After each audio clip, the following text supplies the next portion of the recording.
A classic Chicago Bears win. I don't know what is. Let's go. Oh, yeah.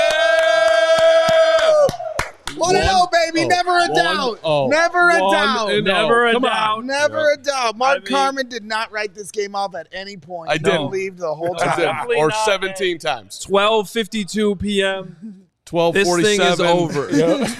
106. Now when you're the Chicago Bears and you can win another game with well, they got it up to 147 yards of offense when it was all said and done. But for a while there, they were at like 99 and somehow came back to win this game after being down 17-0. Bears win 24-17. Welcome in to the best and biggest Bears postgame show that exists, CHGO Bears Postgame Show. I'm Adam Hoge, Mark Carman, Corey Wootton, Greg Briggs Jr. with you. We'll hear from Lance Briggs and Alex Brown, too, while we're here. Let's go. Let's go. That's pretty cool. That was, man, you gotta take a deep breath, right? Because I don't think I could have handled it. I don't think any of us, honestly, could have handled it if they had lost that game the way the first half went. But the defense came through, special teams came through, a lot of work to do on the offense and everything else, but they made it. At the end of the day, a win is a win, right? 1-0 at this point. It wasn't pretty. Offensively, it didn't live up to the hype that we thought.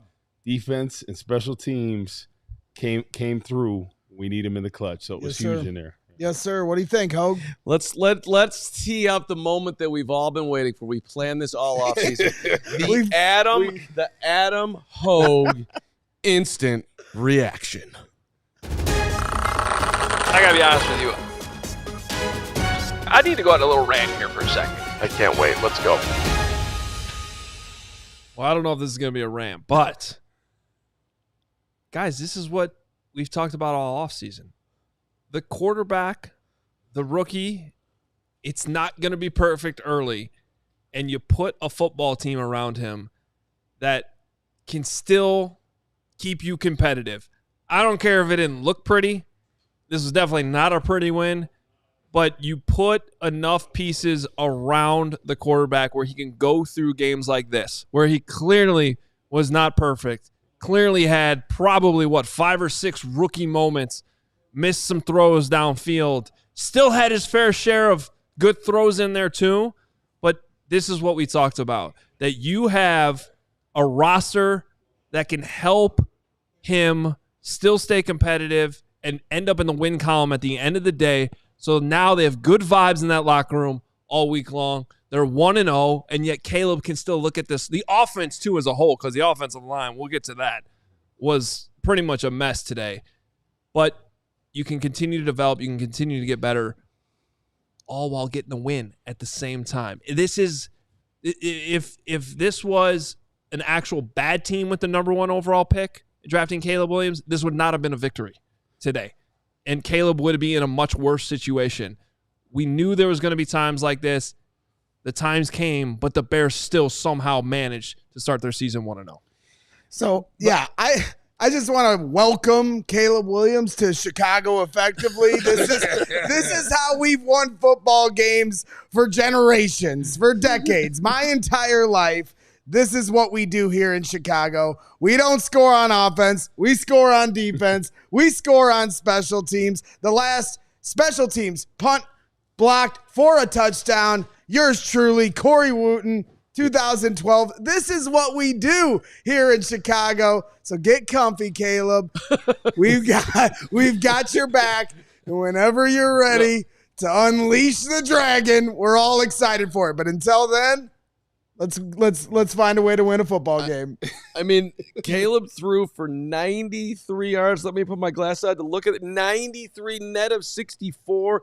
The Bears ran for, in total, 84 yards, and they somehow won a This is football game. progress, though. I mean, let's go back. What were the numbers that when they won the Monday Night Miracle in 2006 for the quarterback? So this is progress, guys. No, it's, It wasn't 5 interceptions like that night. Yeah, I think it was a combination of things, and obviously all the attention is going to be on Caleb Williams. When you look at the offensive line, they really struggled today, right? Even some of our best offensive linemen. Tevin Jenkins didn't have his best game in there. Nate Davis wasn't in there. I think he was a little banged up. Simmons was giving them work all day. I mean, this was a tough matchup. I was a little nervous. I felt very confident going into this game. On the drive up here, I'm like, man, they have a lot of dudes on their roster. And the offensive line just didn't perform. Like, Caleb took that sack on the one time. Literally, the guy was in his face right when he dropped back. There's not much you could do there. It wasn't perfect, but I think the offensive line needs to get better. You got to control the line of scrimmage. I thought it would come down to that. Luckily, the special teams and defense made some big plays. So I think defensively they stepped up. And on the other side of the ball, how about Taylor? Yeah. He was impressive in there. And especially his first sack, right? That was mostly effort. But the second sack, I talked you guys through that. Basically, he jabs and makes an inside move. The left tackle thinks they're running a game. So he steps down there, puts his hands outside. Taylor goes outside, swipes his hands down. Thing of beauty, gets the sack fumble. And just his effort, he was a difference maker in there. I mean, I saw what he did a couple years in Seattle, almost had 10 sacks, 9.5. He was a difference maker for them today. I mean, no doubt. I think a lot of Bears fans came in today thinking, who the hell is 52? And then here he is out like, oh, okay, that's the guy that we just gave up a 6th-round pick for, which is something that I think Ryan Poles, when his head hits the pillow tonight, can feel real good about. Where Poles hitting his, thinking about the roster right now, I mean, you have on the Titans Lloyd Cushenberry, who signed a 4-year, $50 million record deal for a center, and the Titans' offensive line looking pretty solid.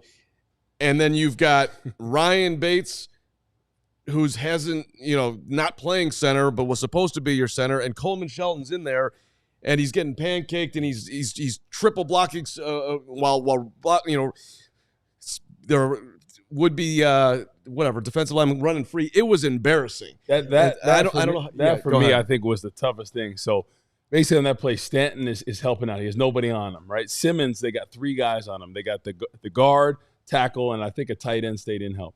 So literally they ran a game where Simmons goes up the field, the end comes around. Shelton should see that all day.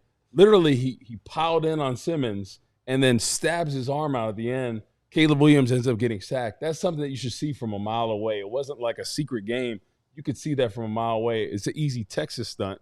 That's a standard play. Yep. But literally, eyes on Simmons, gets caught in there, stabs his hand out to try. You're not going to stop anybody with one arm. Shelton had a brutal day. I mean, he's getting blown up so many different times, missed assignments. I mean, that screen pass to DeAndre Swift where Caleb Williams loses 20 yards, he gets blown up on. The linebacker, Ernest Jones, blows him up at one point.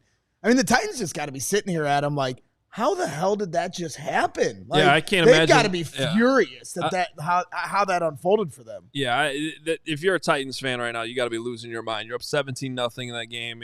It felt like you were in control the whole way, and then they collapsed. I mean, they just absolute game breakers, backbreakers on their end, game changers on the Bears' end. That punt, Richard Hightower. Yeah, that punt was the biggest play in the game. I mean, he dialed it up. That was the right moment to do it. They needed something to change the momentum, and it happened. And the offense, they didn't do great, but in that fourth quarter at the end of the game where they had the couple field goal drives, Caleb Williams on that 3rd and 10 scramble where he scrambled to get the first down. Hey, we're taking the little wins here, guys, because I know it wasn't pretty, but at the same time, that was a huge play in the game, and that was part of the momentum swing that led to the pick 6.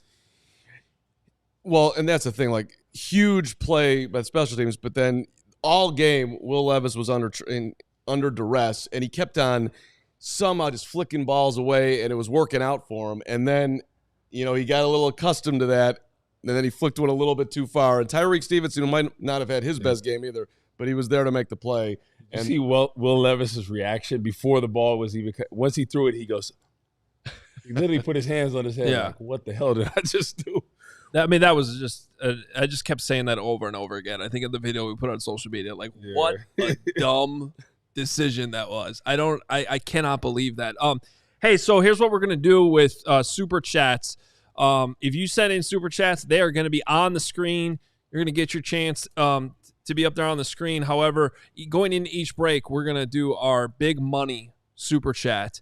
And I think we got our first big money Super Chat right now. And it was a big one. I saw this one come in nice and simple from L. Barger 52. $200 Super Chat starting the season off hot. And all it says is bear down. L. Barger. Down. You baby. speak the language, L. Barger. That's what you do. I mean, I literally don't think we could have handled that. If that had gone the way it was going, I mean, nobody would have spoken. I think everybody would have gone to bed at 3:30. We might have just retired. We were going to do 5 minutes and go home. But even though we've got big shooters coming in here in a second. 100%. All right. Taco Bell. Let's get to our first break here and welcome our old pals back with Empire Today. Empire Today, well, you get shop at home convenience, the right product for your needs, quick and professional installation, and a low price guarantee. Empire Today is the best place to get new flooring. So, of course, they have copycats, but Empire simply cannot be beat on quality, service, and speed. So competitors, well, they'll advertise low-quality products that Empire, they just won't even carry those. So Empire's not going to promise you the lowest prices because anybody doing that is putting flooring in your home that they wouldn't put in theirs. Empire is your one-stop shop for flooring, and they keep it simple with a curated product selection. Their philosophy is to help you find what you need, not overwhelm you with thousands of choices and substitutes. And they got their great virtual floor designer, which is the best way to see how new floors will look in any space. It's easy. You just snap a picture and instantly see how new floors will look in your room. Shopping for floors at a big box store can be frustrating. You might talk to someone today who is doing something completely different yesterday. Flooring is all Empire Today does. They live and breathe flooring, so you can be confident you're getting honest, upfront advice. Schedule a free in-home estimate today. All listeners can receive a $350 off discount when they use promo code CHGO. Restrictions apply. See EmpireToday.com/CHGO for details. And a shout out to our friends at Rhoback. Rhoback Activewear. You all know that we wear the Rhoback all the time. Was had it on the other day.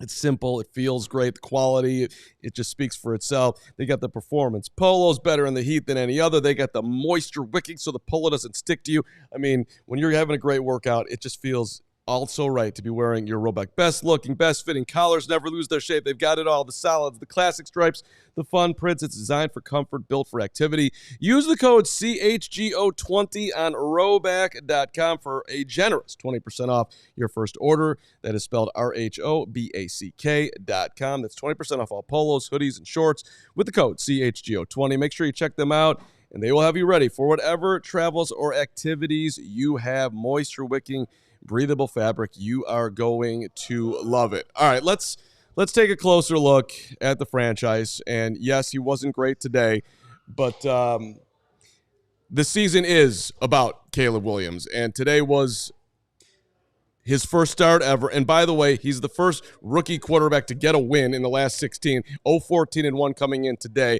They didn't win because of him. 14-29, 93 yards, rush for 15, didn't throw a pick, didn't throw a touchdown pass. Could have thrown one to Keenan Allen. Keenan, rare drop for him. Let me throw it out to you guys. What did you see? Where are we going? Are you concerned? Are you water off a duck's back? No big deal. Yeah, I don't want to say no big deal, but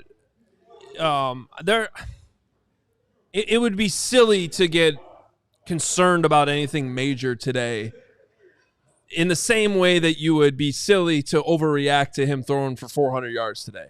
Because we saw the other end of that spectrum once too when Mitch Trubisky had a 6-touchdown game, right? Like, it's more about the process and the pace as this thing continues to develop throughout the season. Was today a great debut?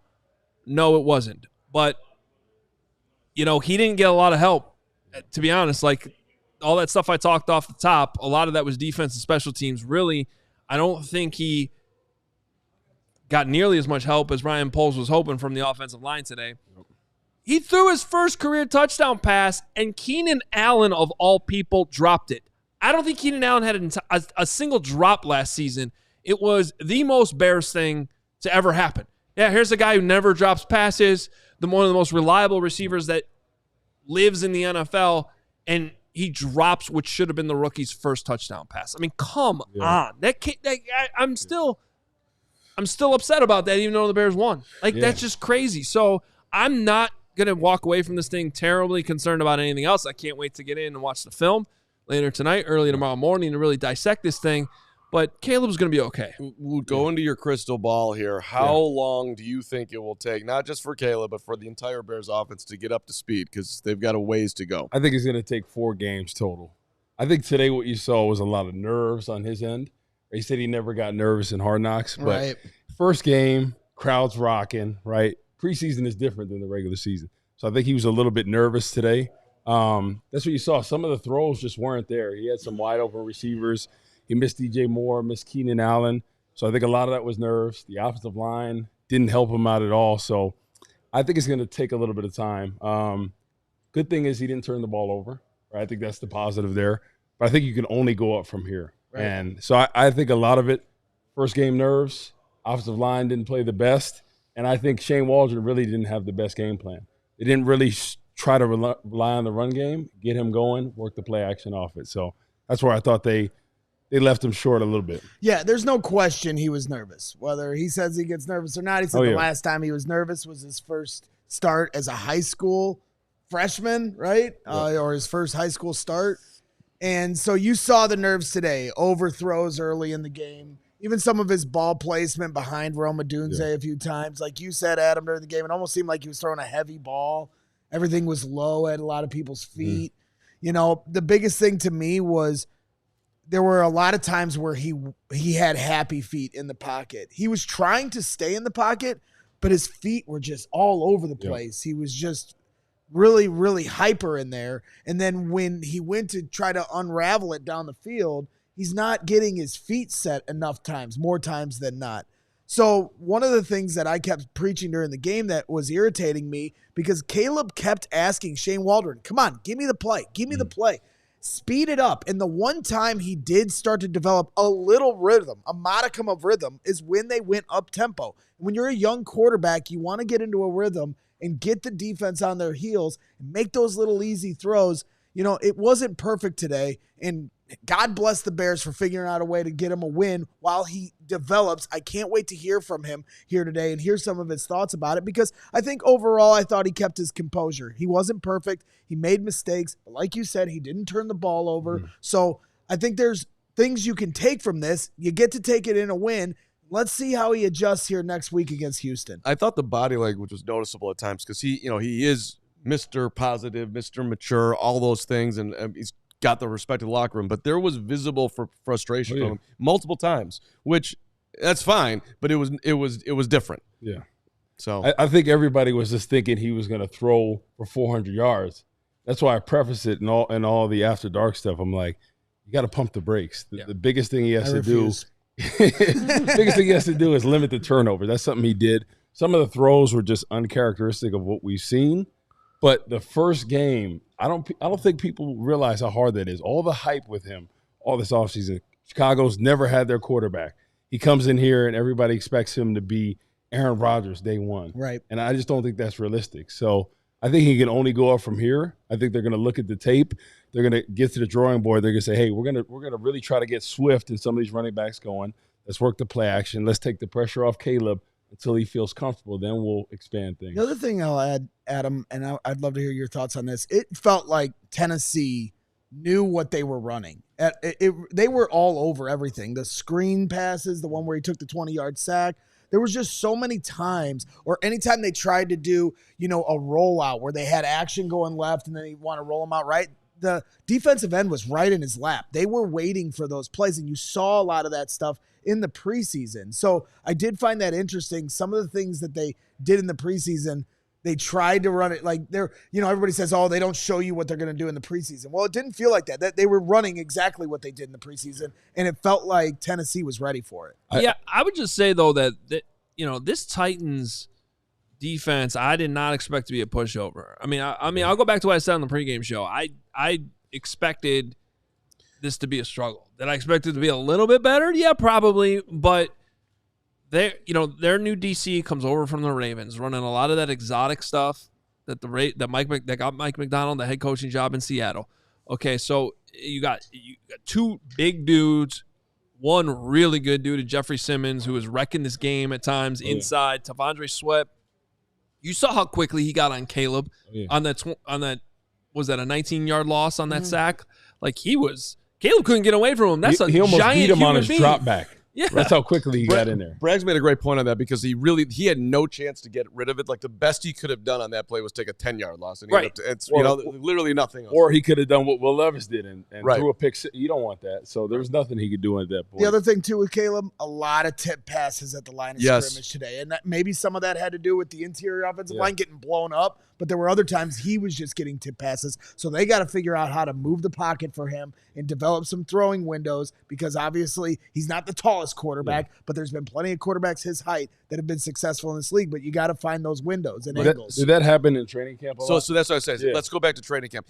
If people ask, well, what do you think is going to happen? I'll tell you one thing. He's going to get balls batted down because it happened every single day. So Jervon Dexter every day. I mean, it happened every day. So it's like, how does he figure that out? How do they figure it out? Help him out. But I mean, we have to go back and look at it. But 5 of them today, 4 of them, whatever it was, is too many. Exactly. I think Bears Nation in general, they're jumping to conclusions saying Caleb Williams is a bust. It's one game. No, yeah. Let's give him some time because I think people like to overreact on things. Never. It's your first time in the NFL. It really is. His first game, right? All the nerves, all the anticipation. You got to give him some time. So pump the brakes on this. It's a work in progress. Rome wasn't built overnight, just like the Bears offense. So, I also said in the pregame that if he throws 5 interceptions, they lose by 40. I'll still tell you that this is the dude. And okay, they won, and he didn't throw for 100, and it wasn't great. But I'm not at all worried about Caleb myself. However, let's figure out the process here, how to use him better. Yeah, I just make the offense better. Period. Yeah, it was like different periods of times of this game where like one point you're frustrated they're not running the ball, and then they kind of figured it out. I felt like in the fourth quarter when they needed to, and at one point DeAndre Swift had 8 carries for 6 yards. So that wasn't good. They had it bottled up, but then at the end when they needed to win the game, they got a few first downs. And I honestly thought there was some good play calls in there. I liked the little draw they ran when it was almost like the Statue of Liberty type deal. Braggs was calling that whole entire drive here, by the way. Yeah. Get on the ball. He knew it. Get on the ball. I mean, and then that 2-point conversion was great. I mean, you had all the attention to the right, and it confused the Titans to the fact they couldn't communicate, and all of a sudden Swift was wide open. It was just so frustrating to see Caleb go. He made one complete pass, and he's like, come on, give me another play. Give me. Let's go. Yeah. You see Mahomes do that all the time, and they go back into the huddle. Like, give him a play call. They had to delay a game at one point. Get the call in. That's happened so many times throughout, like, the last 10 years. It hasn't just been a this year problem. Now Shane Waldron's here doing the same crap. Get the play in. Well, speaking of Waldron, we did not see a lot of 2 tight end sets. That's what that's what he's known for, and especially this talented Titans front 7. I thought we'd see a lot more of that to really protect the offensive line, give Caleb Williams and company some more time. We just didn't see enough of that. It'll be interesting to look at the snap count and see how many snaps Cole was out there today, because I understand that Gerald Everett's in there when they're throwing the football, but it wasn't a ton. What do you got? A little on-air producing. I'm going to need you guys to do the comment read first, okay? So we can handle the switch the way we need to do it. We got a fun addition to the show coming up here. I just want to make sure we do it properly. Time now for our next big money super chat, though, and there's a lot of big ones coming in. We greatly, greatly appreciate all the love and support on this show. And our guy, Mark Gauthier, out there in the UK with $100 dropping in here, saying Easywold Chicago Bears fan club is breaking out the champagne. Not really, beer. This defense needs to carry this team until the interior O-line figures things out. Caleb was super happy after the win, for the win. Did Nate Davis get fired? I predict Scott starts next week. Tyler Scott could have been used today. That's a good point. And we'll get to that we did get some rotation in that offensive line. But first, ladies and gentlemen, it is easier for businesses to switch to electric vehicles. That's something we can all get behind for the health of the planet, for the well-being of all of us who share it, Gregory. That's right. The electric grid is evolving to meet your cleaner energy needs as we all move with confidence towards an electric tomorrow. Whether you have one delivery van or a whole fleet of shipping trucks, ComEd can help guide you to make the changes that make sense. So what should business owners do? Go to ComEd.com/clean to learn more about the resources, fleet rebates, and infrastructure incentives available to help businesses go electric. If you own a business, don't wait. Start making your plan today to switch to electric vehicles. Good for the business, good for planet, good for all of us. Go to ComEd.com/clean. Did you say ComEd.com/clean? Yes, I did. Go now and go see how going electric connects us to a better way of doing business and a better future for generations to come. Okay, we got a line change coming in with Line big shooters change. coming. Line change. Yep. And while we handle that, we'll make sure everyone knows about Circa. You already know about Circa because whether it's pro or college, the app to bet football is Circa Sports Illinois. Circa Sports, it's sports betting the way it should be. Circa Sports Illinois has high betting limits, the low hold model, and exceptional customer service. Bet on all your favorite teams in every game this season. Spreads, props, futures, or in-game. Circa Sports has it. Fund and bet like a pro from anywhere, anytime in Illinois. Download your new bookie today at circasports.com. Must be 21 or older. Gambling problem? You know what to do. Call 1-800-GAMBLER. All right, keeping things rolling here, and it's exciting times on CHGO Bears Postgame. In fact, this all came together so quickly. This is the first time I'm talking to you guys. What's up, AB? Lance? We are excited about this segment that we're going to be doing here on the postgame show, where we're calling it players only.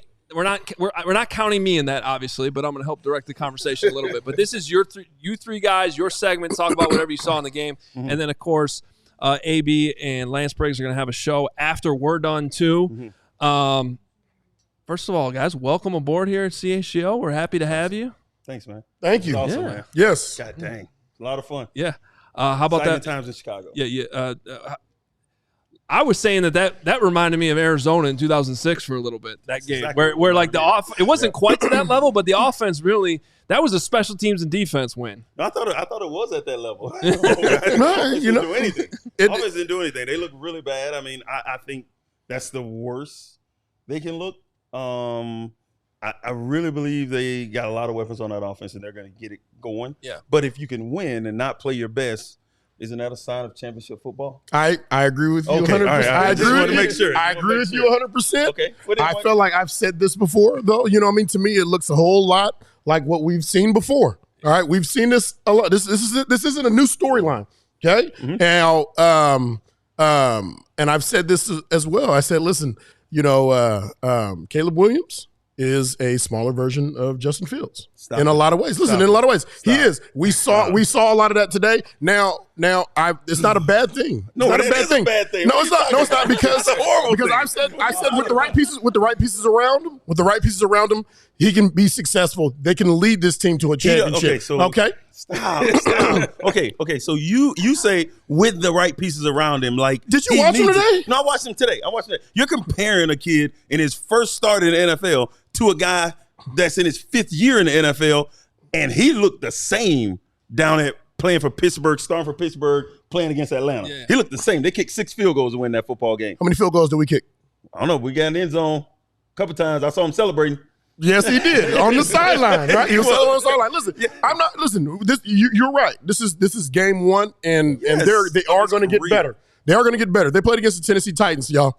They played against the Tennessee Titans. All right. Nobody is talking about the Tennessee Titans winning any doggone Super Bowls or anything like That's that. okay. Nobody was They had talking a new about coach, Houston last year new before coach, the and all game. that good stuff. However, the offense will get better. Offenses typically take longer to develop than defenses. Thank you. What I saw on the field was very, very. It reminded me of Justin Fields. All right, I saw nothing the that biggest reminded me chance. of Justin Fields. One of the biggest chances that the crowd had is when he scrambled and ran and got for first down and they On 3rd and 10, right? yes, Yeah. absolutely. So I agree. Today, it did look a lot like Justin Fields, right? It is his first game. Think about it. He held the ball in the 1 sack. What have we been talking about with Justin Fields? Patting the ball, right? And taking sacks, things like that, right? Not getting the ball out. We saw a lot of that. And I think a lot of it was his first game, the nerves, all that, right? He says he never gets nervous. I guarantee he was nervous. Go on and speak. Speak the truth, Corey. But it is the first game, right? It's the first game. When he says the first game, it's the first game. We got to give him some time because we gave Justin Fields years of body work, right? So if this continues for the rest of the season, then we can talk, okay, what's going on? Even at another level, because this team that Caleb is surrounded by is different than the team Way more talented. that Justin was surrounded by. So the wide receiver trio, probably the best. The O-line. Yeah. Yes. Shoot. Yep. The running The O-line got smoked today. They did, but it's still a better line. It's still a better line than we've had in years. That Titan defensive line destroyed everything they wanted to do, including running the football. They could not run the football today, and they got pressure on the quarterback. Now I'm not making up excuses for Caleb. Caleb looked bad. As bad in my mind, that's the worst that I thought he could look. Like it was like, whoa. But now you got glimpses, right? And I don't want to see that because that kind of reminds me of previous years. But you see the throw. Yeah. There it is. You see the throw. You see the There's throw the that reason he I'm makes to looking Keenan for. Allen, and it hits it right in the hands. But that's and the thing. end That zone. was a strike. That was a perfect strike for a touchdown, and the most reliable receiver on the team supposedly drops it. Yeah. There should have been a touchdown. Overthrowing a couple of those receivers, like Yeah. Keenan Allen wide Seen that open, before. DJ Moore. I think when you bring a rookie in on his first game and the defense lets him down, the special teams lets him down. Yeah. We're talking about how the defense and special teams won that game. Well, the defense and special teams got us in that 17-0 hole with Velus Jones. Why in the hell is he on the team still? Yeah, it's like this is crazy. Like, what are we doing? Like, we've seen this before. Yeah. You're going to lose football games with this young man. I'm sorry. Like, it's going to happen. Well, and to that point, they gave him a carry in the fourth quarter. After it that, backed up in their own territory. Could you imagine if he had fumbled that? Everybody would have been calling for Flus to get fired. It crossed my mind that he could fumble because this is what we've seen over time. We've seen him do it over and over again. Just mishap. We were talking about he fumbled a kickoff and booted it to the other team. Like I don't think he needs to be there. I was surprised that he made the team, but when we talk, I would like to know what kind of leverage he's got. I don't know if I want to know. Think of him like Cordell Patterson. Like the versatility, playing running back, playing receiver, returner. Yes. That's what, they both went to Tennessee. I don't know. I feel like he's been on the fence for 3 years straight. Yeah. He's been on the fence for 3 years. He's 30 now, ain't he? He's long in the tooth already. I mean, it's something else. But like I was saying, the special teams and the defense put him in that situation. And then they were able to dig themselves out. And I think when they all get on the same page, we saw the ugly side of each one of the phases today. Yep. We didn't see the good side of the offense yet. I think we will see it, but we did see the defense turn it around that second half. They didn't give up anything. Right? They started to get after the quarterback. Yep. And it all started. Going into with a block punt. With the block punt? With a block punt, and the energy just came back. Tennessee 2012. Come on now. Who got that touchdown? Come on. Yeah. That was the last time the Bears had a block punt was the one that you scored on. Oh, it's been that long. Very rarely did the big fellas get the good touchdown. You know, true. I didn't have any. But yeah, I mean, look, you had QB hits and with QB pressures. With three of the best guys that play defense, three of my favorites here. Let's talk some defense with it. Yep. I mean, you just start. They get that block punt that sort of changed the momentum. It felt like, and then obviously that first half defensively wasn't what you wanted, but they really turned the heat on from that point. And so, what were some of the things that you liked, or were still maybe worried about when it comes to specifically with the pass rush? Mm-hmm. The games that they were running, I didn't like. I really hate. It really bothers me when I see one-on-one blocking and we can't beat one-on-one blocking. Yeah. When we run the hoop and we run behind the quarterback. Mm-hmm. You got to stop. You got to come back. You got to retrace. You can't just run past the quarterback. So when you're in one-on-one situations and you see that offensive line slide, you got somebody one-on-one and they got to win. That's the bottom line in this particular defense, right? So you have to win your one-on-ones. If we get players, 52, God, I can't remember. Taylor. Yeah, Daryl Taylor. Taylor was heck of a trade, 6-rounder like a week ago. He was very active, man.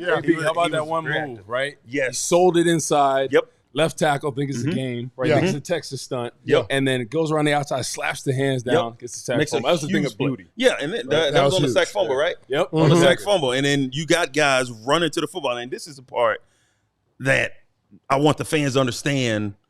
This is the part that gets us that fumble recovery. You got guys running to the football. Yeah. Like there's so many times where the ball's on the ground and they recover it, right? The offense recovers the ball because you don't have other guys running to the football. So that's what you need. I love seeing the second half defense. That's the defense I envision seeing this year. Absolutely. I think that's where they'll be. And I think the offense, once they come around and they're scoring 27, 28 points a game, I think it's going to be a very hard football team to beat.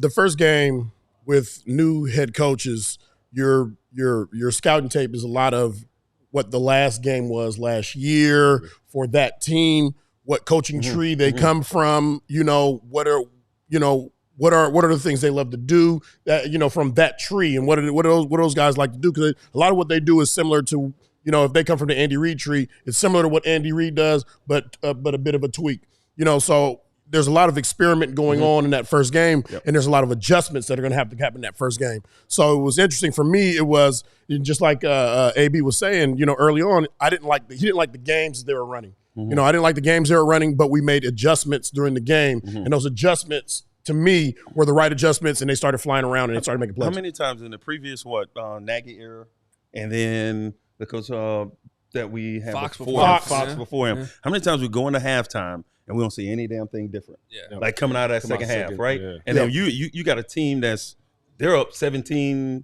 I think at halftime. 17-3. And you don't see them score another point. Yeah. And that's adjustments. That's when you go in and you kind of put the onus on your guys. Absolutely. Defense especially, because on a team with, even though they got all the weapons, you got a rookie quarterback. You don't put the pressure on him. The pressure's on the defense that finished top 10 last year. Like, this is the pressure. The pressure's on you. Can you go out and get a stop? And then offense, let's get some points. Special teams, can you make a big play? And we started to see that happen. And linebackers, stepping in. Tackling Listen, grapple, my baby. guy, thank you. Hey, listen, when they went in to make that tackle, the guys went down. Okay, one of my biggest issues with Edmonds last year is that, especially in that first half of the year, he was in position. Yeah. He just wasn't making a doggone play. From him to start the season, in my opinion, not only being in position, but making the tackle, making the play, that's big. That's a great start for us, because he, to me, is in a role of a leader. He's in a leadership role. On that defense, it's a natural position for him to be a leader. At that Mike position, being 6'5", I played next to a guy that was 6'4", so naturally, you got to go out there and do what you got to do now. How about that one tackle on third down? Huge. All the way across from the other side. Huge. Yes. Right, Huge. that was big. They tried to pick him on that play too. They you did. know? Yeah, I mean, he's got He's speed. unpickable. And talking about the pass rush lanes, what I was talking to them early on, did you see that, especially the interior pressure, right? Yes.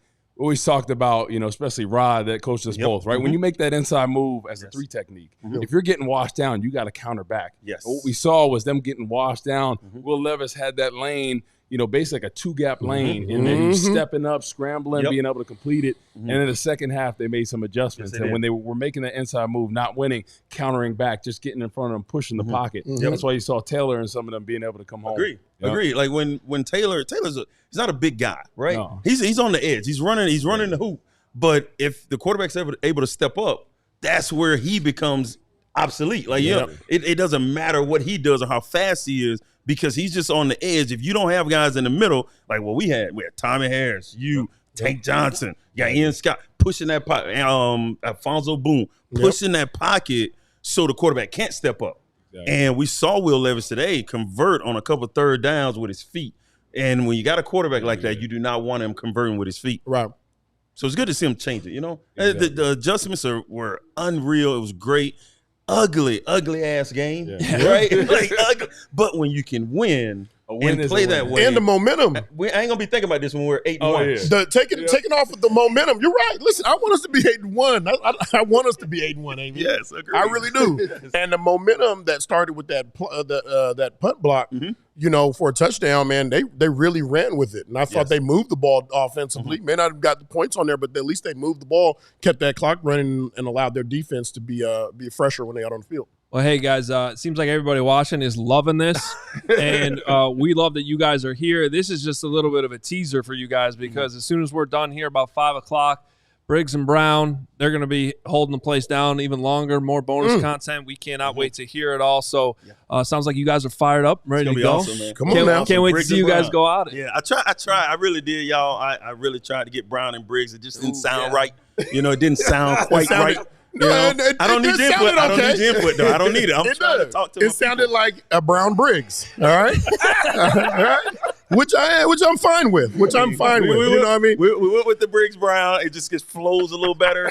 So, not because he had like 7 Pro Bowls or anything, you know, but like we just kind of went with it.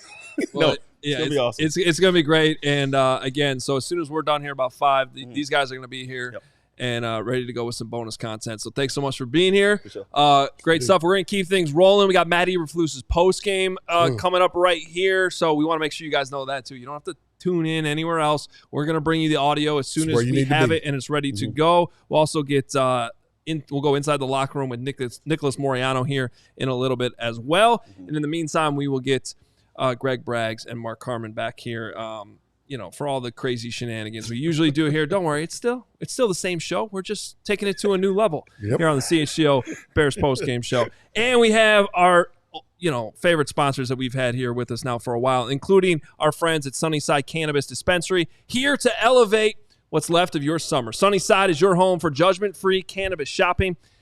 They have a crazy selection with over 100 different strains to choose from, with easy online ordering and in-store pickup. Wherever you are in Illinois, Sunnyside has a location for you. They have spots as far south as Champaign and as far north as South Beloit. You can stop in the store nearest you for expert guidance from their staff or select from quality lines like Cresco or FloraCal. And here for the summer has been and continues to be the Good News Tea Time disposable vape, bringing classic lemonade flavor that's perfect for the course because we all need a little help staying loose on the green. And, you're going to want to go into Sunnyside right now, pick something up for you, maybe free spirit vapes and cartridges at Sunnyside. And you can do that too by also visiting Sunnyside online, sunnyside.shop for bright buys every day, including 50% off your first 3 online purchases. Enter promo code HICHGO at checkout to qualify. Exclusions apply. Sunnyside Cannabis Dispensary. Bright buys every day, only for 21 plus or Illinois medical card holders. That's right. And if the last 15 minutes of this postgame show were not enough evidence for you to become a diehard here at CHGO Sports, I don't know what else we can do. It's a great time, man. Go to allchgo.com/diehard. Sign up today. You get a free shirt. We got amazing shirt designs for the Bears, Bulls, Cubs, Blackhawks, every team here in this city, including our Claws Up shirt, which we just dropped here a couple weeks ago. And if you're new to the show here today and you're tuned in for the first time ever, we do podcasts for every team every single day. Chicago Bears content every single day at your doorstep here at CHGO Sports.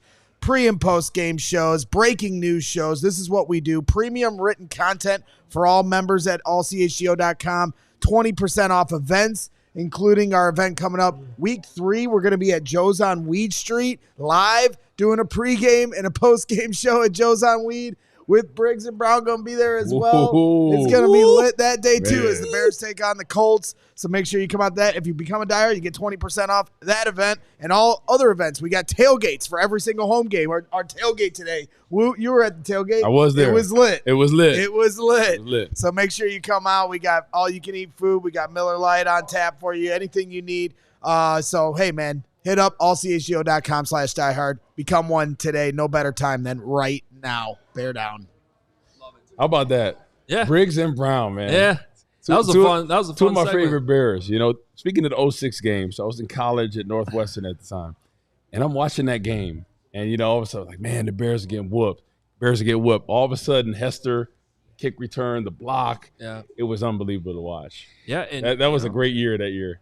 keep sleeping on special teams, man. Oh, They're man. changing the game It sometimes. is, right? Speaking from a special teams coach. Yeah. The best part of that segment for me was the instant move in on Justin and Caleb with Briggs and AB's just literally instantly You don't wanna hear it. like straight brothers.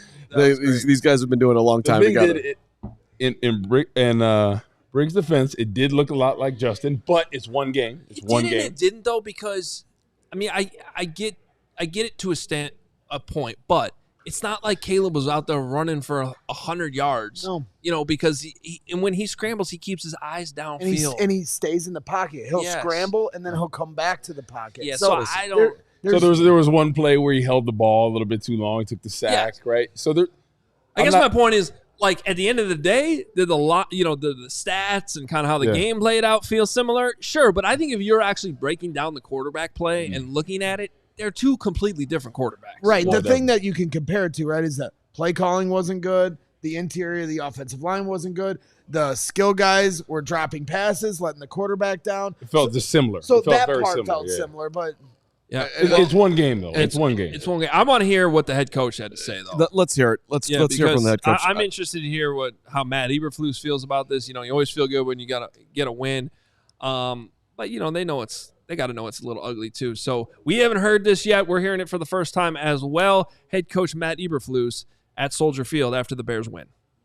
I thought in the first half the defense didn't play the run as well as we're used to, but I did think in the second half we made some good adjustments and did a nice job that way. I thought kickoff cover did a nice job. Really good job with setting the field. I know that's a new situation for everybody. I thought guys did a nice job of using technique, working really hard on that, and made some really good tackles. And you could see our hustle. Not only on special teams, on both our cover teams, the punt team and the kickoff, the extra effort, because there was times where the first guy would miss it, but you saw guys that were in pursuit being able to get there. And we're going to get some turnovers on those particular groups as well as we go forward. In terms of the offense, I told the guys this many weeks ago, we need to play well around Caleb, and we got to continue to do that, so we're going to look at everything there in terms of the operation. I thought the operation was good. I know we had one delay, but again, he's going to keep getting better every single week. And as he does that as a rookie quarterback, because I think he's the first guy to win since like 2002, 014 and 1, I believe. And that's because of the team around him played better in the second half. And we just need to keep doing that as he grows and develops, because he is a talent. He's smart as a whip and knows the offense, and we just got to keep playing well around him as he grows and reinvests and improves. And he's going to learn a lot these first 3 or 4 games in terms of the NFL looks, the NFL speed, and all the things that we have to do. So with that, open up to questions. In the second half, what did you like about that? Was it a personnel thing or a Caleb thing in terms of? It was, I think, when sometimes when you struggle on offense, I think it's a pace thing. You're just trying to get him going, and he likes that, and I think he's very natural doing that. Going fast and doing the no huddle, and I think he operates best that way. And he's exhibited that in practice. Not to say we're always going to do that, but it's certainly a way to be able to spark the offense a little bit. How much his struggle was related to maybe anxiety from his first NFL game? I don't think there was any anxiety. He was calm, cool, and collected the whole time. Never got frustrated. I always talk to him about the response that you have of just hanging in there, because sometimes it can get rough on both sides. It can get rough. You just got to hang in there, and you got to have that belief in the man next to you, belief in your teammates. It's not just about one guy, and that's what I saw at halftime, and they exhibited that in the second half. Matt, there was a sack for about a loss of 19 in the first half. Looked like it was possibly a screen. Can you tell us what was the miscommunication that happened there? There was no miscommunication. I believe that their D lineman just busted through the block that we had for him, and then created the pressure there. I know Caleb tried to get rid of it, because we were in the kick line there. I think we just went for a 4th down before that, I believe. But yeah, he's got to do a good job of getting rid of that if he can. But again, I thought the D lineman made a nice play. Davis and Bates rotated. Is that the plan going into the game, or did something happen differently? No, that was the plan. Both guys were dealing with health issues during training camp. We wanted to make sure they could both finish the game, so we were going 2-2 there. How would you describe how aggressive you were coming after Levis, especially in the second half? Yeah, so as you look at the game and you look at how people are doing things in terms of their protection, people they have in the game, so forth and so on. Then you look at situations, and you go to your card and see what's the best thing to attack that. And we always do that, and that's just what you saw today. Matt, going out of camp and knowing that Caleb's in his first ever game, is this kind of how you envisioned it going? Maybe, just the defense, the way they played coming out? Yeah, that's when you start a rookie quarterback, which we were doing, he's going to have ups and downs and good moments and other moments. So like I said, we have to just play well around him, make sure the operation's clean, make sure we don't turn the ball over, right? And and give people short fields and free plays. And it's okay to end the ball in the series with a kick. So as long as we end it with a punt, we end it with an extra point or a field goal. And like I said, Cairo did an awesome job today of doing that and making his kicks. And the operation was good. We have a new long snapper, short snapper. So I thought that was really good operation today for those guys. Darrell Taylor's kind of an under the radar guy. How big was his strip sack, and what do you see from him since he joined the team? Energy. He is straight energy. He brings it every single day. I love his passion, and he fits in right with our guys, and it was great. He's been great in the building. What a great pro. Taking advantage of everybody that we utilize in the building because we have a great staff in terms of performance, strength staff, everybody we have in the building. So he's been doing great, and he fit right in. And I had a short meeting with him, told us about us, and how we operate, and he loved it. So it's good. It's good that he's here. The way you guys won today with Caleb struggling, is the idea that formula could carry you for a little while until things click for him and he's able to be a difference maker? Well, I know in the NFL that every week's different. There will be times where, the games ebb and flow. They really do. And you just got to be good as a team. It's never about just one side or one person. It's about us being able to figure it out during the game and figure out our winning formula for that particular day. And that could change. But then once you get a solidified, quarterback that's a seasoned veteran, I think it becomes pretty clear how you operate and how you do things. We've seen all those guys in the past. Our guy's very talented.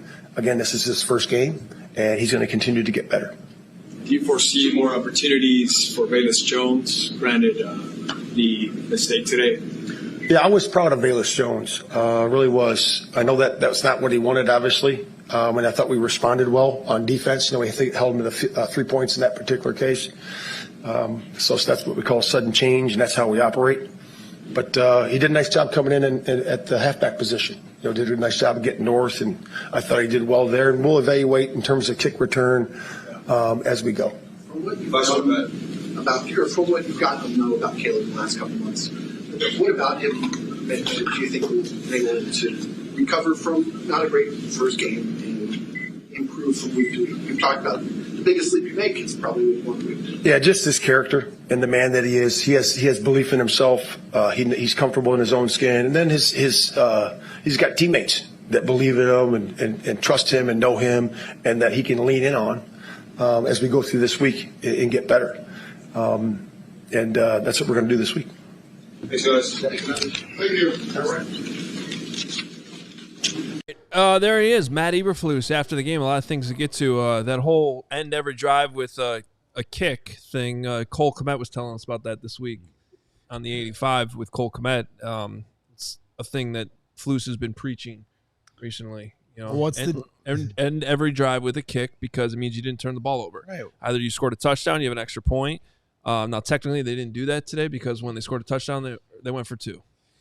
That's true. So it didn't. So they didn't do that actually, but they got it, so it's good. No, the point is just make sure you're not turning the ball over. A punt is not the end of the world, especially when you have a punter now like you have in Torrey Taylor. Any other reactions from that? Well, speaking of turnovers, real quick before you get into that, isn't the stat like you win the turnover battle, you win the game like 85% of the game time or something like that? Usually you win. Yep. They won the turnover battle. Yep. They won the game. Well, right, but then the one drive that doesn't count as a drive was the Velus Jones fumble on the kickoff, right? Yeah. So that's that would have been the one Bears turnover, and then you would also say, 2 interceptions, but you also, the punt block. is basically a takeaway too. It's like the equivalent. Yeah. I'll add on. So to, we're quibbling. I'll with add the on, B-man. if I may. I'll add on to what Flus didn't say in that whole stanza. We know that we cannot win the way we played today consistently, and we were lucky to beat a bad Titans team, and it was a miracle that Will Levis decided to flip the ball up in the air to Tyrique Stevenson in a key moment. Don't say they're bad. Yeah, that's what I was They're not say. a bad I was team. about to push back on that. Honestly, I don't think they're a they were solid bad. team. I honestly think the Bears defense in the second half just played unbelievable once the special teams sparked them. I really do feel that way. Therein lies a compliment for Flus, because it did look like, at the beginning you got 2 3-and-outs, right? Right. And the Bears defense looked phenomenal. And then right after that, the Titans started moving the football. And then they went into halftime, made whatever adjustments they made. Bingo. And Because it looked different. Because what did Ryan Poles say, Mark? The two things that has impressed him the most this offseason with Matt Eberflus, adapt and adjust. And so, to his credit, they adjusted because everybody was starting to warm up the buses on this talk of Eberflus doesn't have his teams ready to play to start the year. They started 0-4 last year. If they had lost today, you're staring 0-2 down the barrel. And instead, they adjusted in the second half. So you got to give credit where credit is due. Just like AB was saying when he was on here, the thing is, in years past, we saw John Fox, we saw, some of these coaches, Matt Nagy, not make adjustments at halftime. And it was a completely different team because you start out and play one way, right? It's one thing, but it's how do you respond in the second half? Are you making those adjustments to win the game? And I think defensively they did that up front, right? We talked about the rush lanes. They figured that out in the second half. And what do we see? Some sack fumbles, some turnovers, things like that. They were getting consistent pressure. So I think from that standpoint, everyone kind of was like, oh, Eberflus. Oh, people are texting me. People are on Twitter. Oh, Eberflus is the worst. We need to fire him. But what did he do? He made great adjustments, and they got a win. And at the end of the day in this league, being a former player, it's so hard to get a win. You could play your best performance and still lose. So to come out of that game, how bad they played, the first 3 quarters, that is a miracle to be able to get a win. Now, there was one thing in there from Flus I want to discuss about a certain player, and everybody's been yelling about it in the chat, so we definitely need to discuss it. First, though, can we get another big money super chat in here? Because it's been a little bit. I think we're due for one of those as we continue to highlight our biggest super chats each and every segment. And we appreciate all the super chats. Demon time. Yeah, we will. And if you send a super chat, regardless of the amount, you will get it on screen. And then at the end of the show, we will close with as many as possible. But we will be going in order from most money on down. Zero Demon jumping in with $100, saying where the F was our 2 tight end set. Komet was barely in. How about running back draws to counter inside rush? Caleb missing open deep routes made me miss Fields, but at least I have Woot, Alex Brown, and Briggs. There you go, Zero. That's right. Cole Komet, though, where was he? Let me explain this to people for I don't think it fully explains what the snap counts will end up being, but I do think people need to understand this.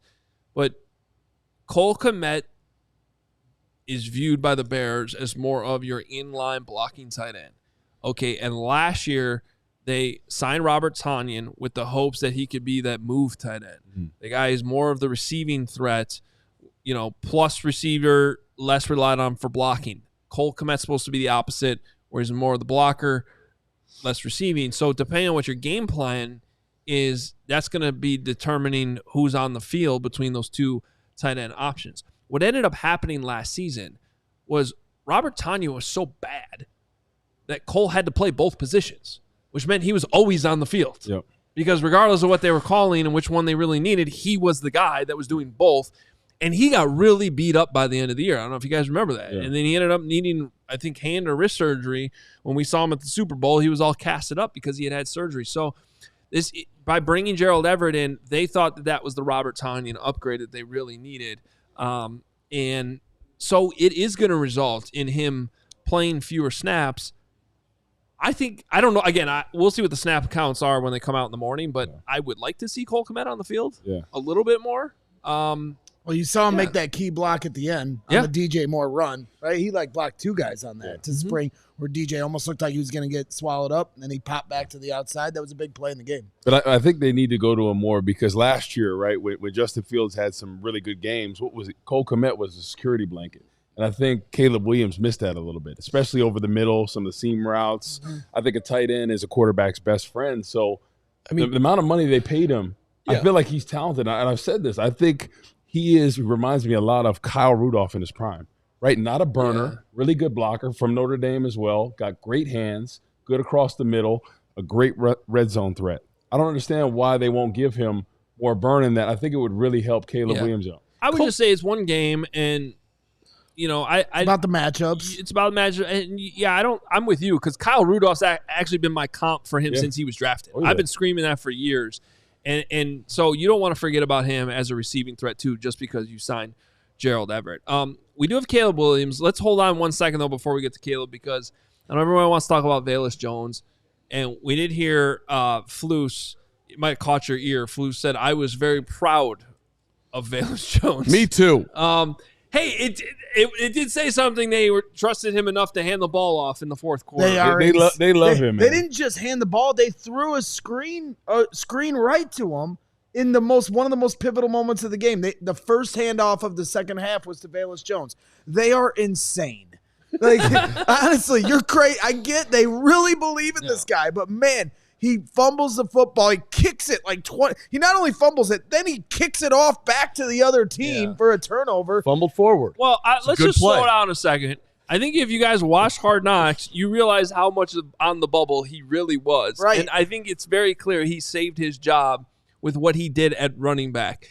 Now, has he been a liability with the football? Absolutely. That really hasn't been in the kick return game, though. That was with the punts that he muffed. But he's lost himself any leeway. No, I'm with you. He just can't anymore. He was on the bubble. He should have been on the bubble. I think based on what we saw in August, he deserved to get his roster spot. But you absolutely cannot do what he did today. That was a game record. That was horrible.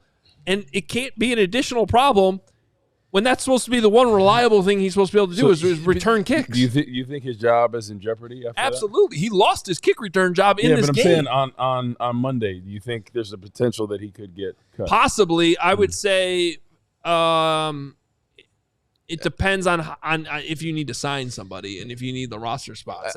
Because of Keenan Allen, like depending on but Tyler Scott, they'll probably elevate depending on severity. Right. Listen, let's keep the big picture for a second here. He is one of the more talented guys on the entire roster. Say what you want about Velus Jones. Is one of the more talented guys on the roster. One of the fastest guys on the roster. He's physical on the roster. He's comfortable running in between the tackles. 6'2", 215. I get you can't do what he did, but we can take the entire body of his kickoff return.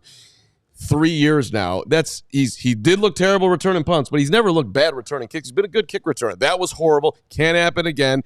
And who knows if he'll get an opportunity to do it next week. But look, I don't think the Bears are going to be racing to cut him. Now, if he does it again, it's a major, major problem. If he fumbles as a running back, I don't think they're going to give him a chance at returning. We keep saying that with him. He fumbled one in the preseason. Like, well, if he does it again, that's it for him. And then he waited until the season started. We're like, all right, but if you do it again, that's going to be the last time we see it of you. And I get it. And the thing I think that really kind of puts a real highlight on this is, when Velus Jones would fumble the football the last few years, it was the reason they lost the game. He fumbled the football today. They did not lose the game. And I think that really is an embodiment of the depth this team now has and the talent they have on this roster. And their margin of error is starting to open up a little bit where they can make some mistakes and their quarterback can, not have a great day. And they have some brutal, fumbles on a kickoff. And yet they still found a way to win a football game. So if they can clean some things up, that can show me a light to a path of this team finding their way to be a good football team by the halfway point of this season. I want to circle back to one thing about Kmet.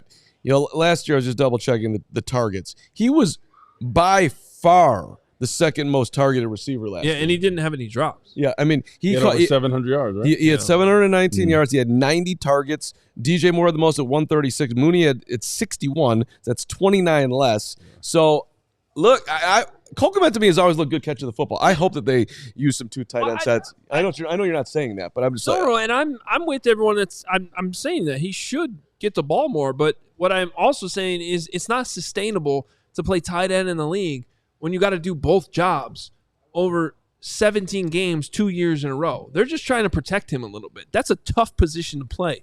You got to block your ass off and have all those catches. And some of those shots he took late last season, those were tough. So he's going to be an integral part of this offense, and I think they're just trying to protect him by knowing that they need 2 tight ends. All right, let's get to Caleb Williams, the quarterback, speaking after his first career NFL game. Can't wait to hear his own evaluation of his day. Hello, everybody. How's it going? Caleb, what's your evaluation of the offense's play, especially when the defense wasn't shining as best as it did? I would say offensive play. Obviously, we didn't perform how we wanted to. We want to be the most efficient team out there. Myself included, didn't perform the way that I wanted to. I missed a few passes that I normally don't miss, all of his other things. And so I think there's small things that always lead up to big things, make those moments and things like that a lot bigger, to make games a lot closer. Just the small things, whether it's a pass play that I had to DeAndre Swift in the flat, that I missed a little bit in front of him. Whether it's missing DJ a little bit on that in route on the backside, a little bit right in front of him. All these small moments that happen throughout the game that felt like I was in the right place, the right time, and I would say I was seeing it well. Just missed and misfired, and placing the ball where I wanted to. You complete a few of those. Dre down the sideline on the left sideline. They end up going cover 0. End up missing him on a different page and things like that. So I think that was the name of the game for today for the offense is just not being on the same page passing wise. And then run game. We'll be better. Obviously, it's great to get this first win, and we're all excited. We went into the locker room, celebrated. I sat down, enjoyed the moment, and just watching all the guys celebrate, understand that I need to be better, I will be better, and then just taking in the first win. It's unbelievable. I presume you haven't played a game this frustrating offensively ever in your life? No, I have. It was not too far down the road. I hate that you bring it up, but no, it wasn't UCLA. Kind of same defense, but not UCLA. It was the green and gold team or blue and gold team that Cole Kmet played for. But no, it was a frustrating game. But the most important thing is that, and it shows a bunch of the personality of this team. I would say, the fight. The resiliency that we had, like when Coach got into the locker room, he got into the locker room and first thing he said was guys, we don't, this past how much ever time that we had, when we got into the locker room, I think it was around 15 minutes, we got in there and Coach was like, guys, in most teams that I've been on, all these other things, y'all walked in here and said to each other that, we're not going to lose this game. We're going to go out there. We're going to keep fighting. We got this. And we weren't shaming on anybody. We weren't, defense not, being on offense, all these other things. And so, it shows his personality, how much everybody believes in ourselves, the Chicago Bears. Defense believes in offense believes in defense, special teams, and so forth. And so, we're great to get this win, happy to get this win, celebrating in the locker room. It was pretty cool. First time celebrating in here. You said you don't care about stats as long as you win. Yeah, don't care about stats. I feel great. I'll be honest with you. I feel great. I understand that obviously the stats were, where I wanted them to be, and things like that. Because I want to go out there and perform to the best of my ability, and didn't do that today. And so, we're going to get better tomorrow. We got this little period, these next 15 hours or so, and then you reset. You get ready for Houston next week. And so, we're going to enjoy this win. I'm going to go dinner with my family, hang out with them. And then from there, get back into it and get ready to go. We're going to be better next week. What was your vantage point on Tyrique's pick six? Where were you at that point? And just take us through that whole series. Yeah, so I was actually I was on the bench with the coaches, and I actually called it out before. Weirdly enough, I was sitting next to Ryan, and I tell Ryan this is going to be a pick, and weirdly enough, it happened, and he took it down the sideline, got up, cheered, got the 2-point, to put us ahead and things like that. And so, it was awesome to be able to watch that. Kind of lost my voice towards the end of the game, cheering on my guys. And so it was awesome. It was great, defense for what they did today. 17 points in the first half is enough. But to be able to come back out in the second half and shut them out is unbelievable. So we got a great team, great brotherhood building here, and we're going to keep going. Was the speed of the game what you thought it would be today? Yeah, it was. I saw things well. I was. A few passes that may have been dropped, may have been missed. I think it was just miscues. But speed of game wise, it didn't. I would say affect or change much. I think the miscues made it look that way, but miscues, misfires, all these other things, a little bit of frustration for not executing. But other than that, no. You kind of mentioned it with the pick, but you faced this defense for like the past however long you've been in camp. Yep. What was it like watching them on the other side against what Levis did? Yeah, Keenan and all of us, we always say that we can't wait to watch these guys go out there because we know how good they are. We can't wait to watch these guys go out here and do their thing, and obviously it shows. The brotherhood bond that they've built over the past couple of years. The guys has been playing here, and obviously a couple of new guys. Ryan Poles and Coach and everybody's done a great job getting all these guys here. But the guys go out there and execute the way they do and the way they did. We couldn't wait, and it shows you all their hard work that they put in. Caleb, in your career when you bounced back from a disappointing performance, yep. Where have you found that strength in yourself, and does that apply here at the NFL level as well? Yeah. So I think it applies whether it's a win or loss. You expect yourself to play a certain way. You expect yourself to go out there and perform a certain way, to make passes, whether it's just rather a routine pass or whether it's just an insane kind of whatever the case may be kind of play. And so that didn't happen today. And so it's enough motivation for me. We're going to somebody else's home this week too. And so it's enough motivation for me to go out there, get better this week, and make sure that I perform differently next week. There have been times in your career in college, high school, probably where you've carried a team, where you've had to outscore the other team. Yep. What's it like just to wrap your mind around the situation where the defense and special teams put up a lot of points today and just be part of this whole team effort? Yeah, that's NFL for you. It's hard to win in this league, and to have a team like this, to have offense, defense, special teams, players, coaches, all these people here. It's the NFL, and so it's hard to win this league. We're excited, but we got a lot more to get better at, a lot more to progress, and get ready for this week. What did you feel emotionally today, and was it what you expected?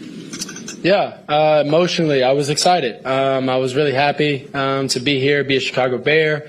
I was really happy to get out there on the field finally, and get this first game going. Extremely happy now. Extremely happy when I got to the locker room. We got a lot more to get better at, but to get this win, first win in the books.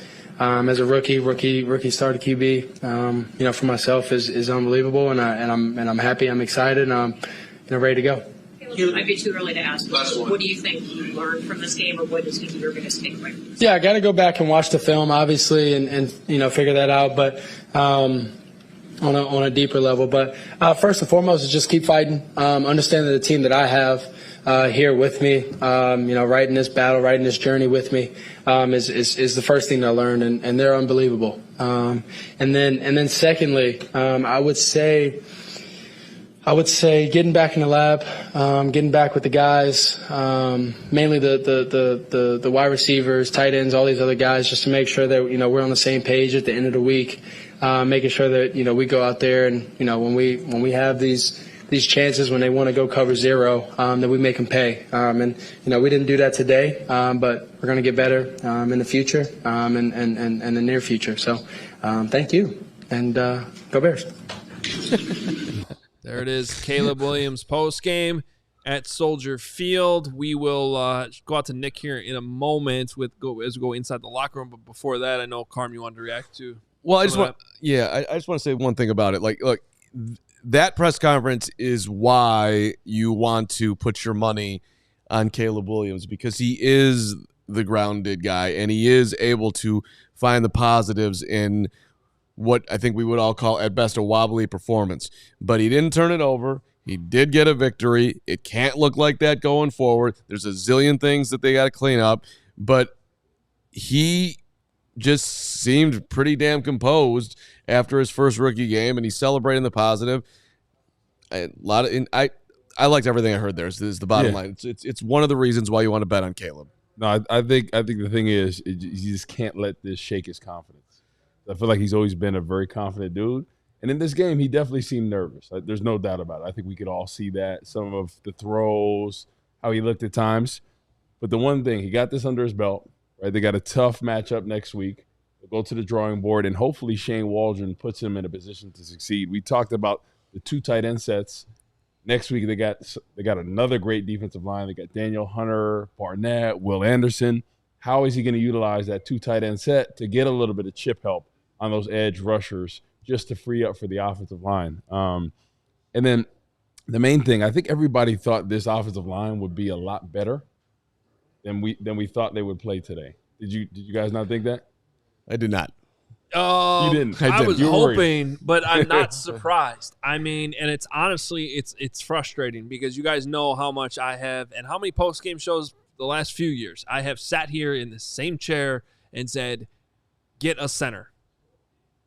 What did I say all last year? I jokingly said numerous times, draft a center first overall. Mm-hmm. Not Caleb, draft a center. And obviously I didn't mean that, but I meant the sentiment, which is get a dude at center. You need a Pro Bowler. You didn't like Stanton today? That's the point. You can't even get his name right. Because Stanton. Stanton. He might as well be Stanton. Come on, man. Get a center that Corey Wootton remembers his name. I can't. I honestly can't. I'm sorry. I mean, you might as well bring back Sam Mustipher, who's been on I think he's available right now. He's on the 8th practice squad that he's been on. I would. You might want to bring back Sam Mustipher. At least he's a grinder. I don't know what Stop to it. There were so many positives we saw at camp, but the 2 things that were consistently concerning were the center position. They were rotating Coleman Shelton and Ryan Bates every other day until Ryan Bates got hurt, and then Shelton won the job by default. And then the other guy was Nate Davis, who didn't practice for most of camp. Most Bears fans wanted him gone. And then today, after the second series, he was on the bike, and they're rotating him out with Ryan Bates. And so there was issues on the interior of that line. Obviously, the Titans' strength is in the interior of the line. But the one thing I think I'm going to try to hang my hat on is when I went to camp this year, the first couple days. Was this Bears camp or was it camp? It wasn't Camp Nebaga. Okay, I just want to double check. So when I went to Don't camp, ever say anything bad about Camp Nebaga with the greatest place on earth. Go ahead. So when I went to camp that first weekend, it looked like today's game, right? It looked all over the place. Rocky, offensive line can't block, false starts, delay of games. Caleb can't find accuracy. But then as the weeks went on, they got more and more comfortable. So let's just hope this same process that they had at camp and in the preseason carries over into the regular season, where you have a few weeks and then you catch up to the speed of the game. You get calloused up. Like you said, these teams aren't ready to play football like they used to be back in the day because they don't go as hard at camp. They don't go as hard in preseason. They don't know how they're going to run the ball because they barely hit in the preseason. DeAndre Swift barely carried the ball in live hits. So every week, let's see them get better the same way they did at camp. And then maybe by week 4 or 5, they'll be hitting on all cylinders. Last year, the offensive line found a way by weeks 5, 6, 7 to really start to create a pocket. So, you just got to take some patience. And I'm probably the worst one in this entire studio to try to master that. But, I think eventually they'll figure it out. So as far as patience, real quick Shelton, I think they got to make a move week 2, honestly. Looking at that game, I mean, he got manhandled. Remind me to remember the Titans when the girl said, man, he get beat like he stole something. That's how it looked. They got I'm with you, but I just don't know what the options are. Move Ryan Bates over to center. He doesn't have a lot of experience there. But I hate to break it to you, he got run over today too at one point. Yeah. Well, I mean, he got trucked too at one point. Interior defense. And I don't know what's going on with Nate Davis. He was on the bike a little bit. Sweat and Jeffrey Simmons are beasts. Yeah. But hey, every team's got beasts. You know, that's the NFL. All right. Speaking of beasts, we got to go inside the locker room right now. Nick's a beast. He's a more very the he's more good-looking the beast. beauty, right? More the beauty than the beast. Yeah. Okay. Well, The whole show? No. no. Okay, good. Settle down, Carm. I got nervous. No, we just had a really cool intro we were going to play for Nick. But the nice thing about Nick is he doesn't need an intro. He just looks handsome and. Oh, there we go.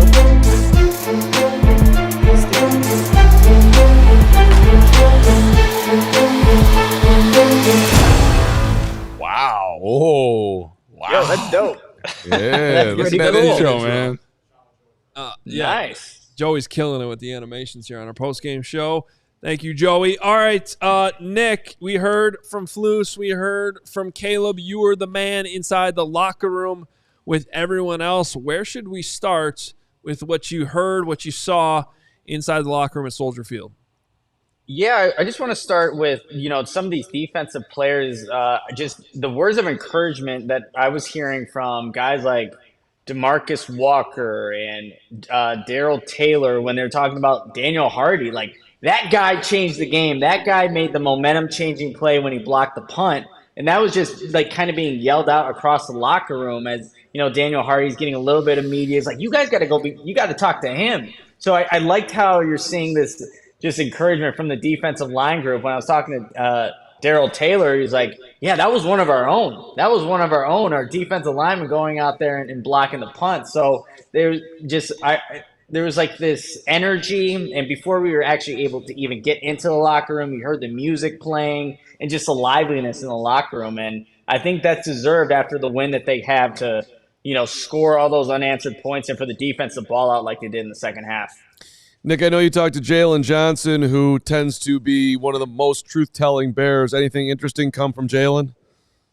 Yeah, so I liked his response when asked about the responsibility he feels that he has to have, and as a defense for when they have a rookie quarterback. And he said, regardless if it's Caleb Williams as a rookie or whoever the quarterback is, just put the game on their shoulders, the defense. That's how they kind of approach this. And, there's a time and place where the offense, where they're going to have to, put the game on their shoulders. But today it was the defense carrying the load, so to speak, for the offense that couldn't really do much. So I liked how just Jalen Johnson approached that. He was also asked, this game was a little bit scary. There was a point in time where I think all of us were thinking, well, maybe the Bears could lose this one. But just like probably every other team, it's week one. Anybody can win on any given Sunday. So it's never going to be easy. You mentioned all the additions that, Tennessee made in the offseason, much like the Bears, that this is a good team. They weren't overlooking it, but they found a way to win. So I think Jalen Johnson just kind of provided perspective on what week one really is. It's a lot of teams figuring each other out. And obviously the Bears, they made the adjustments in the second half and were able to make the big momentum-changing plays that ultimately won the game and go 0-1 at Soldier Field right now. Hey, Nick, so we talked about before the game underrated performers. Darrell Taylor, in my mind, was the underrated performer. I think people didn't know what to expect from him. Showed up big, 2 sacks, the effort plays. Did he kind of talk about what was working for him today if you got a chance to talk to him in the locker room? Yeah, I asked him. I mean, the two sacks, the strip, like what was it? Basically, I asked him that question, Woot, and he just said I played within the scheme of the defense, just did what he was told to do and rushed with the guys beside him. And even though he is new to this defense, just watching how he was working, like you would think he had been here for a while. So it does help too. He said when you play opposite of Montez Sweat, there's a lot of attention going to number 98. So that gave him opportunities to win one-on-ones. There was one referee, guys, where he goes inside out, is able to get around the left tackle, and is able to apply pressure on the quarterback. So Darrell Taylor, I don't know if anybody mentioned him as one of the underrated players going into the game, but he was definitely a star for that Bears defense by the time the final whistle blew. So, Nick, I know you had a chance to talk to DeMarcus Walker. It seemed like on a lot of third down, crucial plays for the defense, they couldn't get off the field. And Will Levis, it was like the parting the Red Sea up the middle. and it felt like there was a few times they're running stunts and just opening it wide open for Will Levis. Did he have any thoughts on the design of those plays? Because I just always figured you got to stay in your gaps in a cover 2. Yeah, no, so he did say a lot of the big plays that were happening against that Bears defense early on, they were self-inflicted. So learning that they had to make those proper adjustments so they wouldn't have those big plays happen, especially in the second half. I mean, you hardly saw any of those types of plays happening, but a lot of those plays that you saw from Will Levis, even, picking up 22 yards on 3rd and 15 to Calvin Ridley, like those are just self-inflicted mistakes by the defense. But once they made those adjustments, those explosive plays weren't happening. And one thing that I thought was interesting too, like hearing it from DeMarcus Walker, but also Tyrique Stevenson, they kind of noticed when Will Levis was about to get sacked, he would just kind of throw away the ball. And so when he threw away the ball when he was getting sacked by DeMarcus Walker, like Tyrique Stevenson had seen that before. And I asked him, like, Tyrique, did you actually think he was going to throw that ball? He said, holy shit, no, I didn't. He said he blacked out when he got the ball and just ran into the end zone. It was already like thinking of the celebration, but they had picked up on that tendency from Will Levis that he was just going to get rid of the ball quickly just to avoid the sack. And I think DeMarcus Walker said, I'm sure he regrets that now. Just take the sack, son. So they picked up on some of those tendencies early on. Yeah, that would have been a wise thing to do in that moment. That was up there. I haven't seen every play around the NFL today yet, but that's got to be up there with one of the worst decisions of the entire day. Thank you, Will Levis. We appreciate it. Without a doubt. All right, Nick, what else are we missing here from the locker room afterwards? Yeah, Daniel Hardy, I got the chance to talk to him with the key, block on the punt. And obviously Jonathan Owens goes and returns the first score. But, they had actually noticed something, the Bears special teams unit, about Tennessee that they can exploit. And Tyrique Stevenson was the one who mentioned that. So they just felt like they had a good game plan in place to get that punt. And then I asked, Daniel Hardy, like, what was it exactly on your rush, your rush pass route? Like, what was it? And he just honestly said it's really just the execution, right place at the right time. They were able to capitalize and, make that big play happen. And Daniel Hardy, after the play, he said he felt absolutely ecstatic on the sideline. He wanted to go to Coach Hightower and just kind of give him a hug. And because you need to have trust from all the special teams players on that unit to make that play, because easily, it could be a roughing the passer penalty if you miss the ball and you hit the punter. So he just wanted to know that he wanted Richard Hightower to know that, hey, we have your back, coach, and we're going to make those plays when you put us in there. So it was good to see a guy like Daniel Hardy obviously make his way onto his 53 and making a really impactful play that stood out to his teammates in this first game. So, Nick, did you talk to anybody on the offensive line? Did you talk about what they struggled with and what the Titans defensive line was giving them?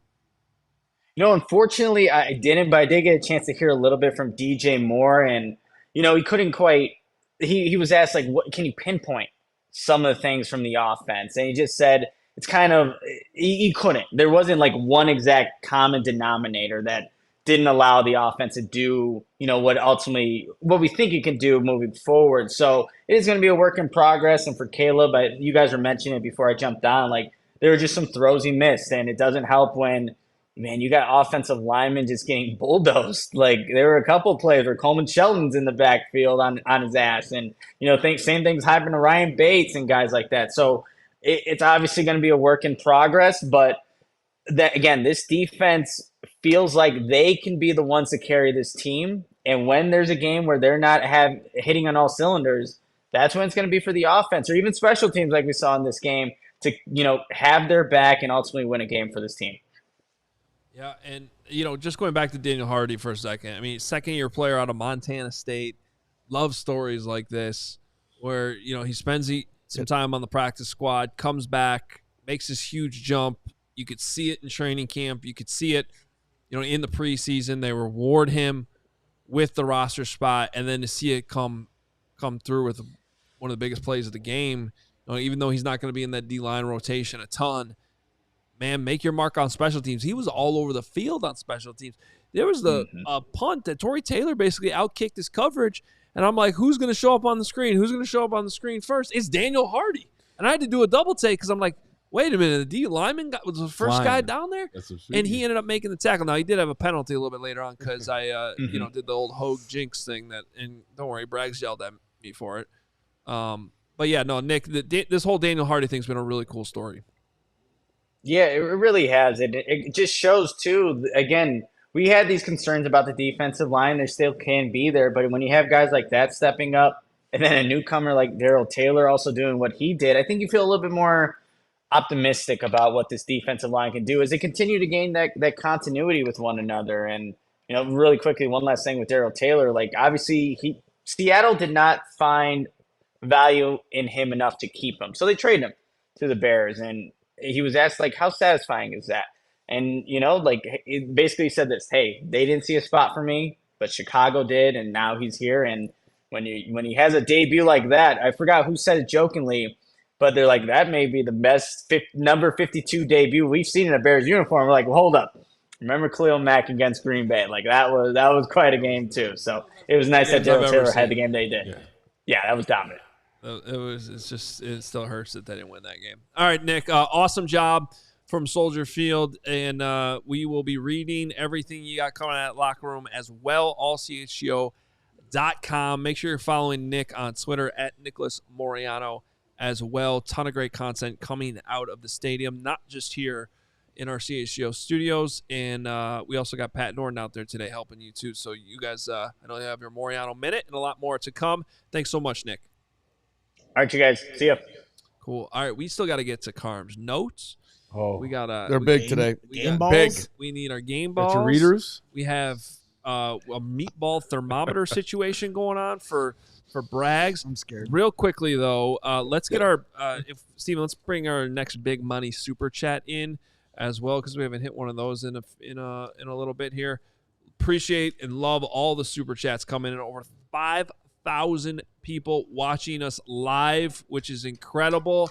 Love that like seeing button. that. Appreciate you guys. Yeah, please keep hitting that like button. It helps continue to grow the show, keep the feed popping up in other people's YouTubes, and yeah, we just appreciate it. And we also appreciate Crystal because she's everywhere. She was at the tailgate this morning. Yes, she was. She's constantly throwing in super chats, and she's jumping in right now with a big money super chat. $50 from Crystal saying, wasn't pretty, guys, but I'll take the win. Bear down. Love you guys. I have no voice. Neither does Braggs, by the way. Bears dub. Woot. What did I tell you? 23-17. I was close. Now let's go Sky. She told me. That's what she said this morning. You can have Mark's seat. Thank you. Crystal was at the Sky game, I think, Friday night. Kyler Gordon was over there that night. And then, staying downtown, coming to the tailgate, going to the game, then going back to the Sky game. Crystal might be the number one fan in all Chicago at this point.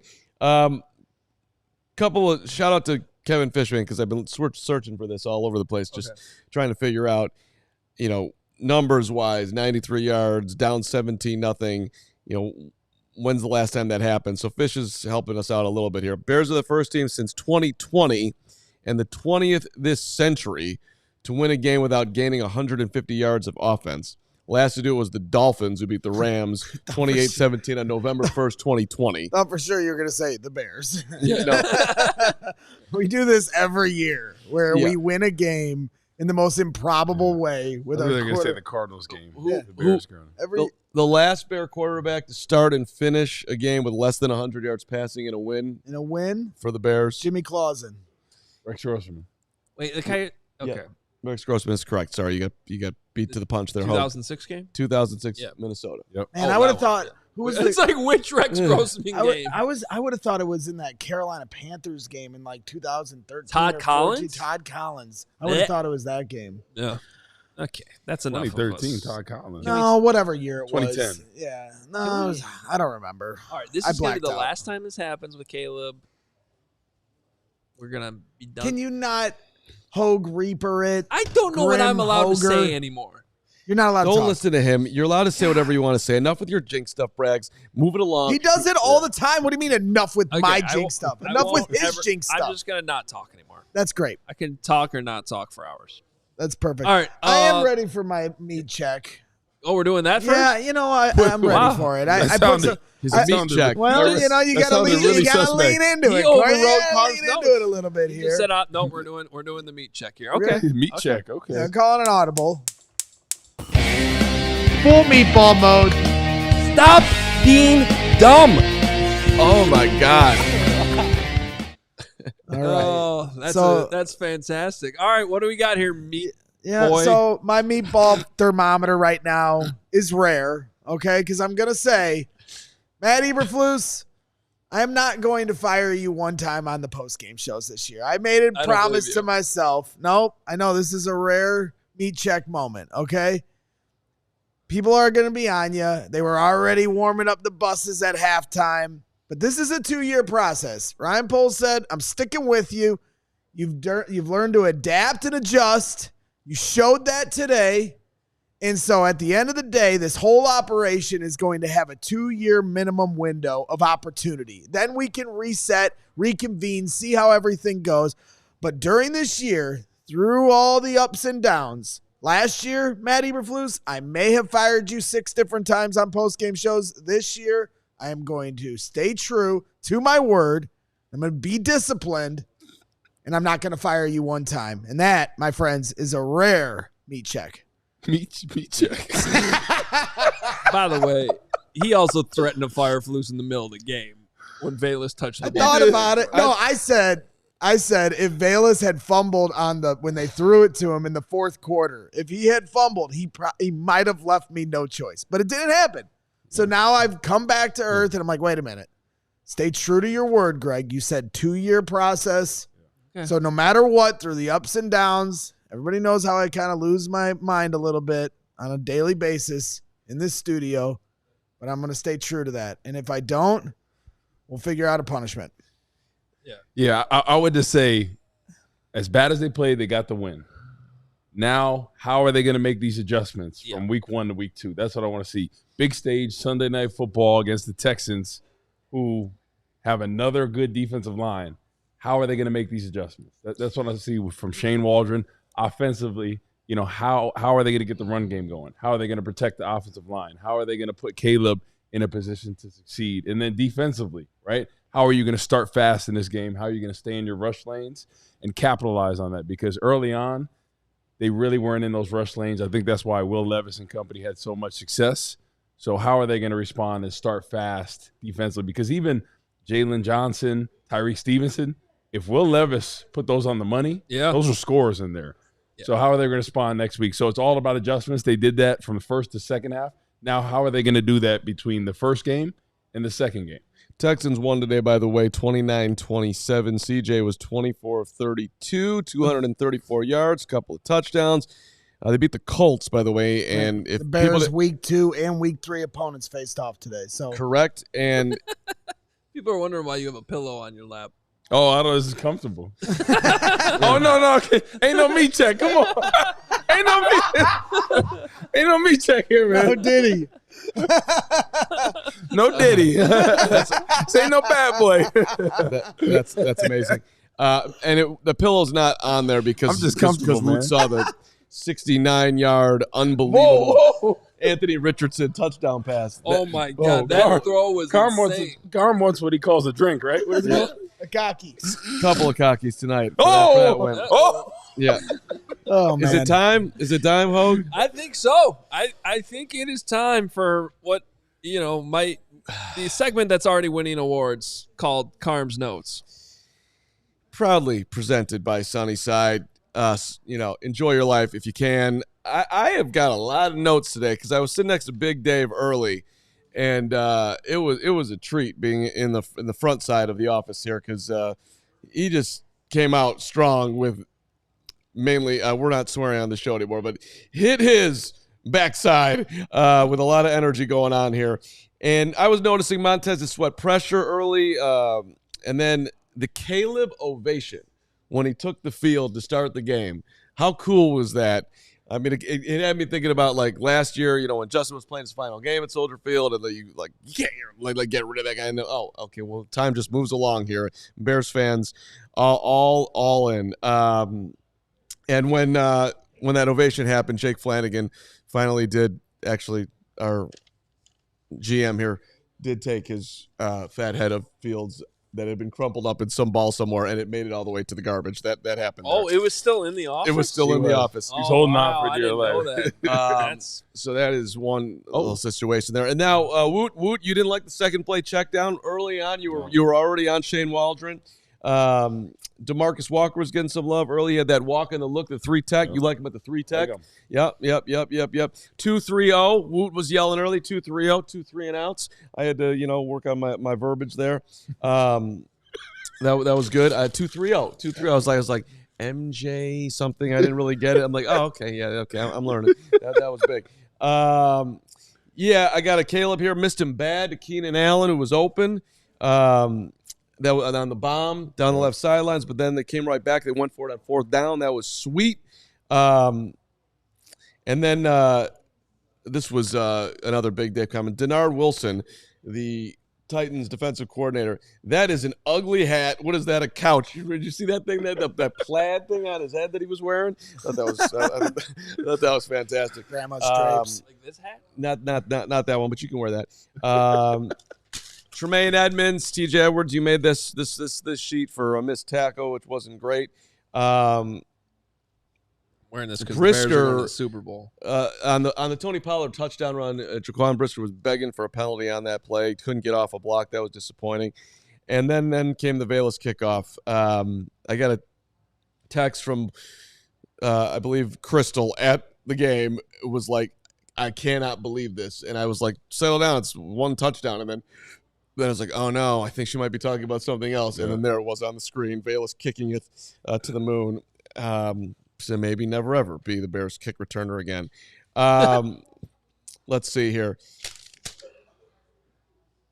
And then somebody by the name of Greg Braggs Jr. was going to buy Velus a ferret and then and then do something not nice to the ferret.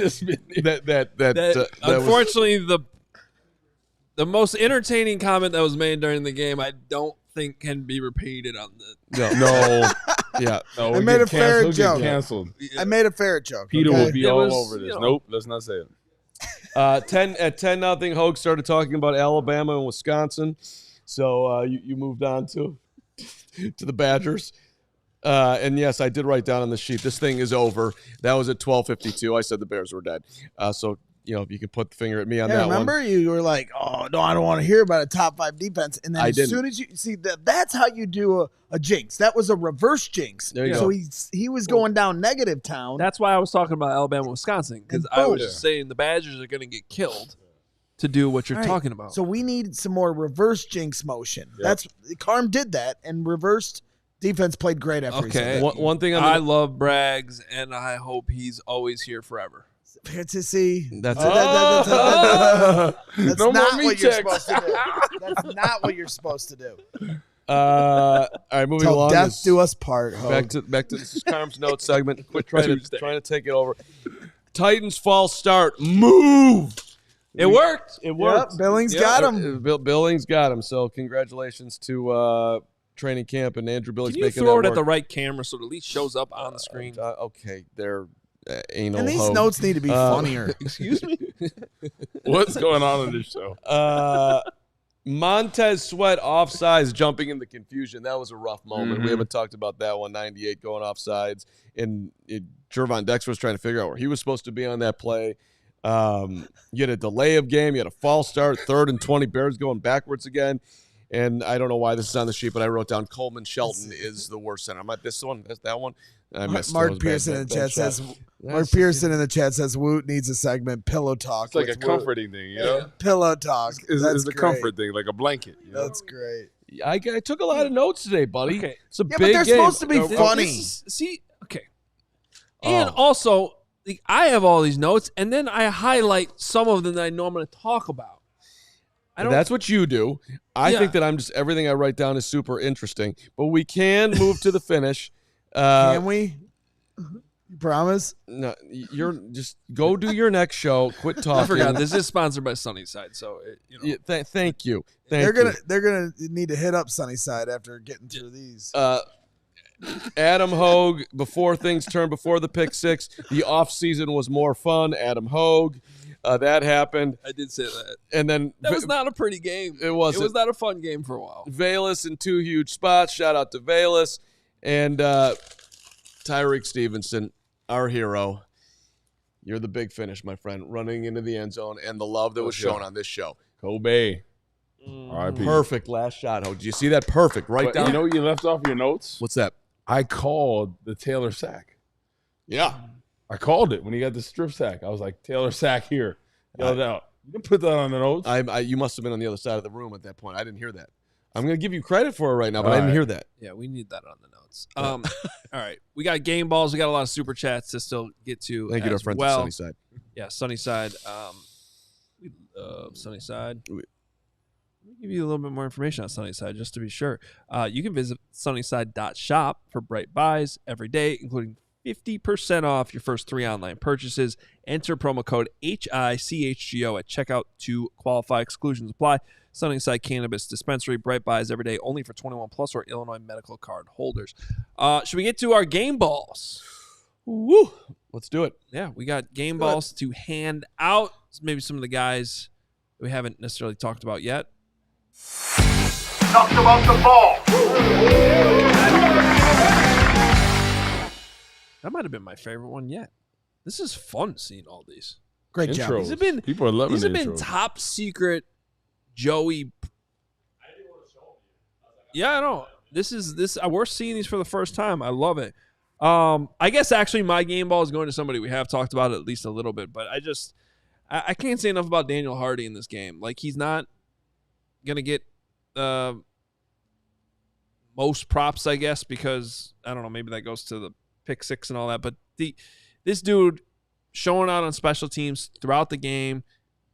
Punt block was probably the biggest play of the game, so my game ball goes to Daniel Hardy. I got a bunch of candidates, so let me just I'm going to wait to see who doesn't get named. Woot, you want to go next? Got to go on the defensive line, Darrell Taylor. Yep. All over the field. Great trade. Motor is evident. His pass rush ability, like that move when he got the strip sack, just setting it up. The fact that the 3 technique got up the field, flashes inside, swipes around the edge, gets the sack fumble. Just his effort all day. Ended up being a great trade. I mean, this is a guy a couple years ago that had 9.5 sacks for the Seahawks. So he's talented pass rusher. The motor is there. I think he's only going to improve, and especially when you start out the season hot, you get that confidence. So I think he's going to be one of the leaders in sacks these first couple weeks for sure. Third on the team in tackles today with 8. Led the team in sacks with 2 tackles for loss, of course, in those sacks. It's a big-time performance. No doubt about it. Gregory, what do you got? Well, I mean, what won the game today? Special teams, right? The block punt for a touchdown. Okay, Jonathan Owens, nice job. But my game ball goes to DeAndre Carter. Another guy that might get lost in all this. But, man, he had some of the biggest plays in the first half on kick return and punt return. Velus Jones fumbles, so now DeAndre Carter's your guy. He had a couple more. He had another big return. He had a few snaps on offense, but at the end of the day, special teams won this game, and you needed some momentum-shifting plays. And when the offense and defense couldn't make a big play, it was the special teams that was bailing the rest of it. So when you talk about 3 phases, something in Chicago we're used to always talking about and valuing, DeAndre Carter, man, you get my game ball. Might go unnoticed by some, but it didn't go by me. We talked about him hitting it.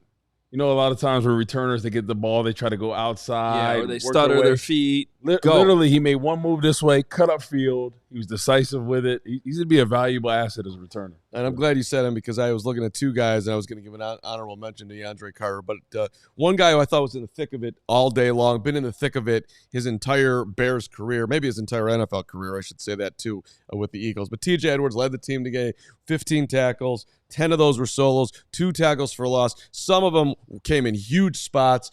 This has been one of Ryan Poles' best moves. He is first class on the field, first class off the field. Great nose for the football. Again, in the thick of it. Huge today. TJ Edwards, you deserve a game ball. I'm giving it to you. Yeah, he's a criminally underrated player in the NFL for sure. And also with the special teams love, got to shout out Cairo too. I mean, 48-yarder and a 50-yarder. Made all 3 of his field goals. and those were important points in this game. It seemed like it was going to come down to another field goal until they got the pick six. So makes you feel good because I did hear from the stadium that there was maybe a little bit of shakiness pregame with some of the kicks. So game time, though, Cairo came through. Greg, do you have any of your final thoughts? Because we are going to spring you here a little early before we get to all the super chats so you can get ready for Briggs and Brown coming up next. We're really excited for it. But you sure there's nobody you want to fire before you leave? Nobody I'm going to fire. We made it through. I always said win now, right? This is a win now team, and it didn't look like they're a win now team today, right? But I also said this week was a must win. They could not be 0-1 heading to the Texans game, looking at 0-2 down the barrel. Now you can go into Houston playing with some house money, playing with some lessons learned, see what you can clean up, see if you can get a little better on offense and clean up some of those mistakes that piled on top of each other, and maybe you surprise some people because now nobody's going to think you are capable of doing any. This week, they were the prohibitive favorites. Next week, nobody's going to give them a chance against the Texans. Hey, go out there and surprise somebody. But again, you're playing with house money, so you got nothing to lose in my book. So they got the job done by hook or by crook. But hey, 1-0, I'll take it all day long. And yeah, I'm going to take off from here because we got the Briggs and Brown show here coming up real soon, and I couldn't be more excited for that and that opportunity to sit alongside those guys. Getting to talk to Woot every week has been a privilege. Now to get to talk to these guys and what we're doing here at CHGO Sports and CHGO Bears is special. So make sure you guys all tune in for that. Those guys, you saw it earlier here on the postgame show. It was Electric Factory. They're out there right now screaming at each other on our patio. So this is great. This is going to be a lot of fun this season, and we've only just begun, Bears fans. Are you going to do a meat check with them? No meat check with them. You know what? We've got to kind of slow play me to these guys because they're like, I don't know if they're ready for, the craziness that I bring to the table. So I don't want them to know how crazy I am just yet. Let's give them. You've been in NFL locker rooms. There's a lot of chaos they're in used there. to it? Okay, good. Well, I just, I don't want to scare them right off the bat. So I'm going to keep my mouth shut, let them talk. I've talked enough on this post-game show, but I am certainly excited for the opportunity to sit alongside those guys. So hopefully you guys all tune in. Appreciate you guys. And one thing I will say, play of the game, we don't really talk about plays of the game, Tremaine Edmonds. That tackle that's a good on one. 3rd and 1. It's a good one. He came all the way across the field and stopped that. That was an unbelievable play. I'm pretty sure they scored on the next drive after that. So I think they got a field goal after that play. Those are the kind of plays. You talk about the margin of error. You talk about the game of inches that is football. That was a big moment in the game. Shout out to you, Tremaine Edmonds. True story. Well, and a huge reason why that was so important was because you had the pump block, and then, Caleb really didn't take advantage then. The defense got to stop right after that, gave the offense the ball. The offense didn't do their job there. And then so it goes back to the defense, and then Edmonds makes that play to get yet another stop, because that's one of those situations where it's like it feels so deflating because your offense didn't take advantage of the situation. And then after that, they got the field goal that made it 17-13. Caleb dropped that 3rd down snap again, though. Managed to overcome it, at least get the field goal. Braggs, you have a great show. I'll be listening. We all will be. And for those of you right now who are new to the show, liking the show is super cool. Subscribing is even cooler. So you know when we are on. Of course, we are pregame. We're postgame on every Bears game, but also Monday through Friday at noon, breaking Bears news. If you enjoy Bears and football content, you want to be a subscriber. So hit that subscribe button. CHGO Sports, making moves here left and right. But just, set yourself up for success. Hit that subscribe button, and we appreciate it, supporting the show. Doesn't cost you anything. It's free. Just hit that subscribe button. Thank you. Absolutely. We are here. And tomorrow, by the way, you're going to have... It's Briggs and Brown with Carm. And Herb. It's going to be an awesome Monday show. It's going to be a fun year, man. Yeah, we are loaded here at CHGO Bears. We're so excited. Locked and loaded, baby. It's going to be. Don't mess. And just keep the wins coming, please, for the love of God. I don't care what they look like. All right. Also, keep the super chats coming, and we greatly appreciate those coming in. We are not going to be able to get to all of them because there's so many, and this is a theme on post-game shows. We could sit here for 3 hours and just go through every single one. Like we've been telling you, though, if you send us a super chat, it will and probably already has appeared on the screen. But we are going to circle back at the end of every show. Besides our big money super chats we show during the show, we also will get to as many as possible here at the end. Wish we had a little bit more time today than we do, but we're gonna let's rip through rip through as many as we can right here to end the show. Steven, whichever ones you want to go through here, you are in charge. We got Craig Leach, $50. The Bears are exactly what we knew they would be, developing. That was a damn roller coaster. Let's freaking go. Hit that like button. Thank you so much, Craig. Thank you, Craig. Appreciate it. Up next, let's get Seth Crane in here. My guy, Seth, good to see you. Daryl Taylor is a dog. D-O-G. Flus got those boys in check in the second half. Credit to him. Also, one of my best friend's cousins is a senior center at Mizzou. Go get him, Poles. Hey, I'll be the guy that will go bold right now and tell you it's not even bold, that, the Bears will have a new center in 2025. We could talk about that for a long time coming. Well, good news is they mathematically are already locked into the number 33 overall pick. Yep. Like that. Because center position. Yeah, because the Carolina Panthers, they were actually disbanded from the league after losing to the Saints today. It'll be interesting if they look at the waiver wire for real at some point here. Or trade, or that's a tough position to bring somebody in, though. Like It pass rusher, you can bring in and be like, go get the quarterback. Center, you got to learn a whole playbook, the whole offense. Mike point. Yeah, that's a tough spot to bring somebody in the middle of the season. All right, gaming for veterans, $50.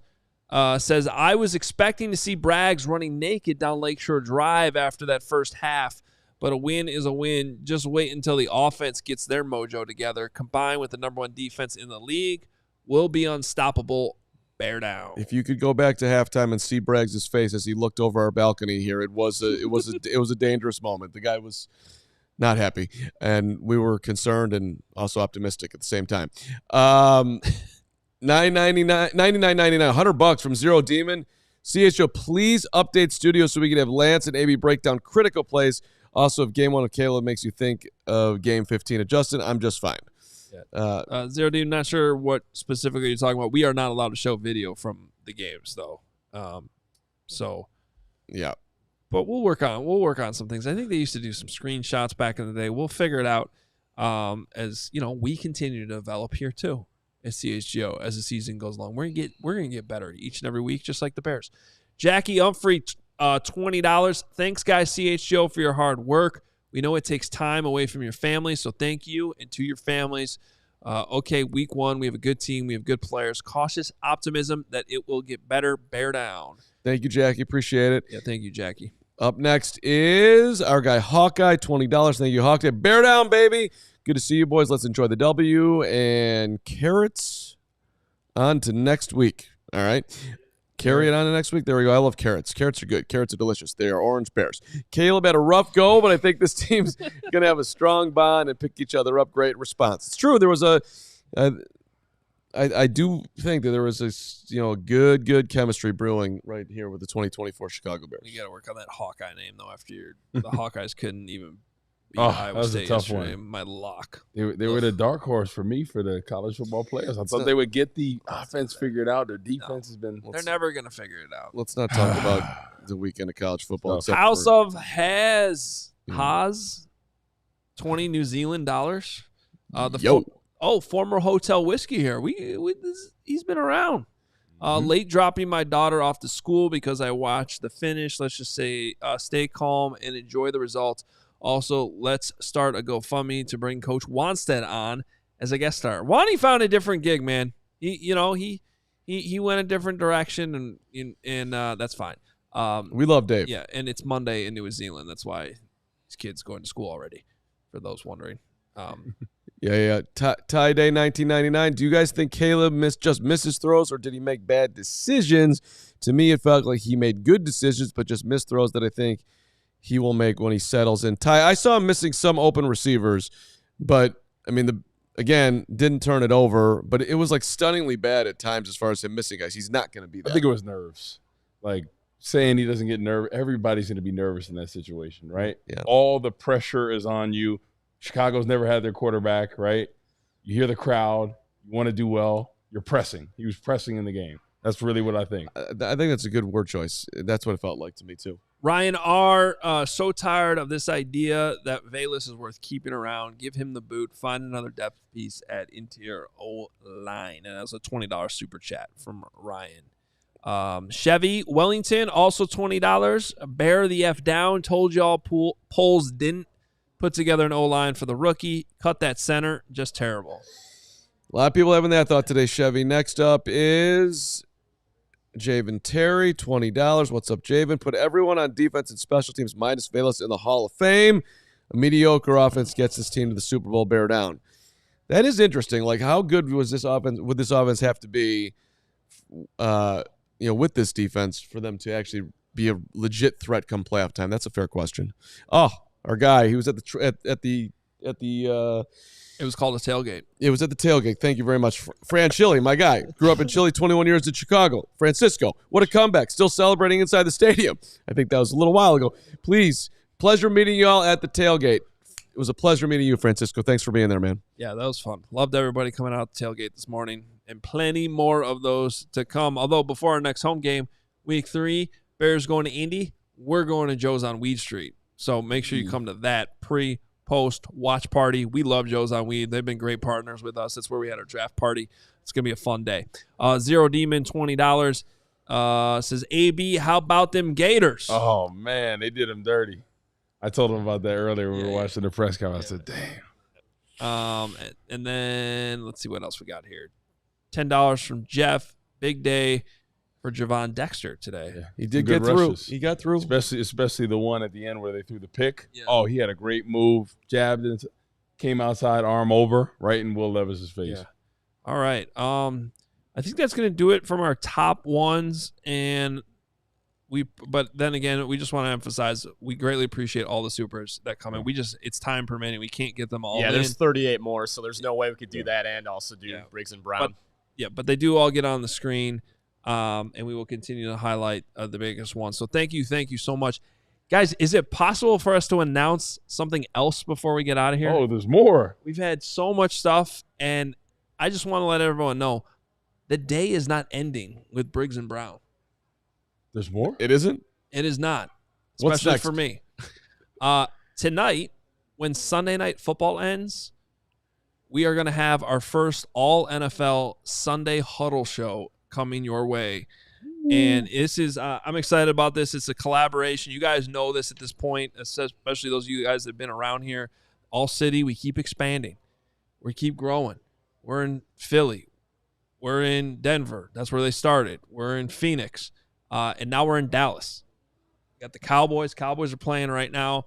So we're going to bring all of our communities unite, and I'm going to challenge you Bears fans, our Bears diehards, CHGO diehards here especially, but really all of you guys that watch this show, you got to come and represent tonight, because this is going to end up being a battle between CHGO versus PHLY and DLLS and PHNX and DNVR for sure. We're gonna it's like the Avengers all coming together tonight, and we're gonna talk about all the games. We're gonna react to Sunday Night Football. I'm excited for this Rams-Lions game tonight. Can't wait to watch it. We're gonna break that down. We're gonna go through all of our games and all of our markets. Obviously, the Caleb discussion will be raging, and some of the best, brightest football minds we got in our company all coming together tonight in our first all NFL Sunday Huddle show. So be on the lookout for those links. Make sure you're following me on Twitter at Adam Hoge, and also we'll get all that out on our Bears accounts too. So please show up tonight. The day never ends. More and more content, more and more shows coming your way, and then we'll be right back here tomorrow at noon. Carm's talking to Briggs and Brown and Herb Howard, and I'm going to jump on that show too with some of the film I've been able to watch in the next 24 hours as well. Looking forward to it. I'll be writing tonight as well as we close out the show here. New segment, Hoge, that I just came up with. Final thoughts. Woot, your final thought to the Bears being 1-0. Win's a win. That's my final thought. I like it. Here's my final thought. All you weirdos trying to make this a Caleb versus Justin thing, enjoy it today. I'll just say that. Enjoy it today. We're going to keep all the receipts. You're going to regret it when it's all said and done, because Caleb will be for real. I still feel confident. 1-0, man. And they got the win, so he can continue to develop. Yeah, that's my final thought. The Bears have showed up 1,000 times in games with a ton of hype and have always not come through. Yeah. And they didn't come through today in the way you wanted them to, per se. The offense looking great, but who cares? It'll come. They got the W. We can see how they're going to build from here. It feels a whole lot better to be 1-0 than 0-1 with the Texans on deck. So the mark of a good team when you can play your worst football and still win. Yeah. They played awful offensively, like terrible. One of the worst performances in the history of the Bears. To get the win in that situation, that just shows the resilience, how they kept fighting, and they found a way to get it done. Came back from 17 down to win a game and didn't score an offensive touchdown. That's not easy to do, but they did it. But we've seen it happen before. Yeah. Because it's the Bears. I see a couple questions in here. I just want to answer it real quick about the All NFL Sunday Huddle tonight. If you don't have Twitter, how do you get to the link? There is an All NFL YouTube channel that's already out there. Make sure you go over there and hit subscribe to it. However, I am also, don't quote me 100%, like 90%, that'll also be right here on CHGO Sports YouTube channel. We're trying to figure some of that out if we can go to multiple channels. It will 100% be on the All NFL channel, so go hit subscribe on that. But I think it'll be right here too. So if you're looking for that later and you can't see it on my Twitter or whatever, that's where you should go right now, hit subscribe, and you should be good to go. Also, don't go anywhere right now. We are switching to a new show, new stream. We got to get guys in and out. It'll be 5 or so minutes here. But Briggs and Brown are coming up next right here on CHGO Sports. This has been a lot of fun. Woot, we love having you here. Carm, you too. Nice job, buddy. Thanks, Adam. Yeah. That was a wonderful time today. 1-0, baby. We'll see you tomorrow. We'll see you tonight. We'll see you in a minute. We all silly like the mayor.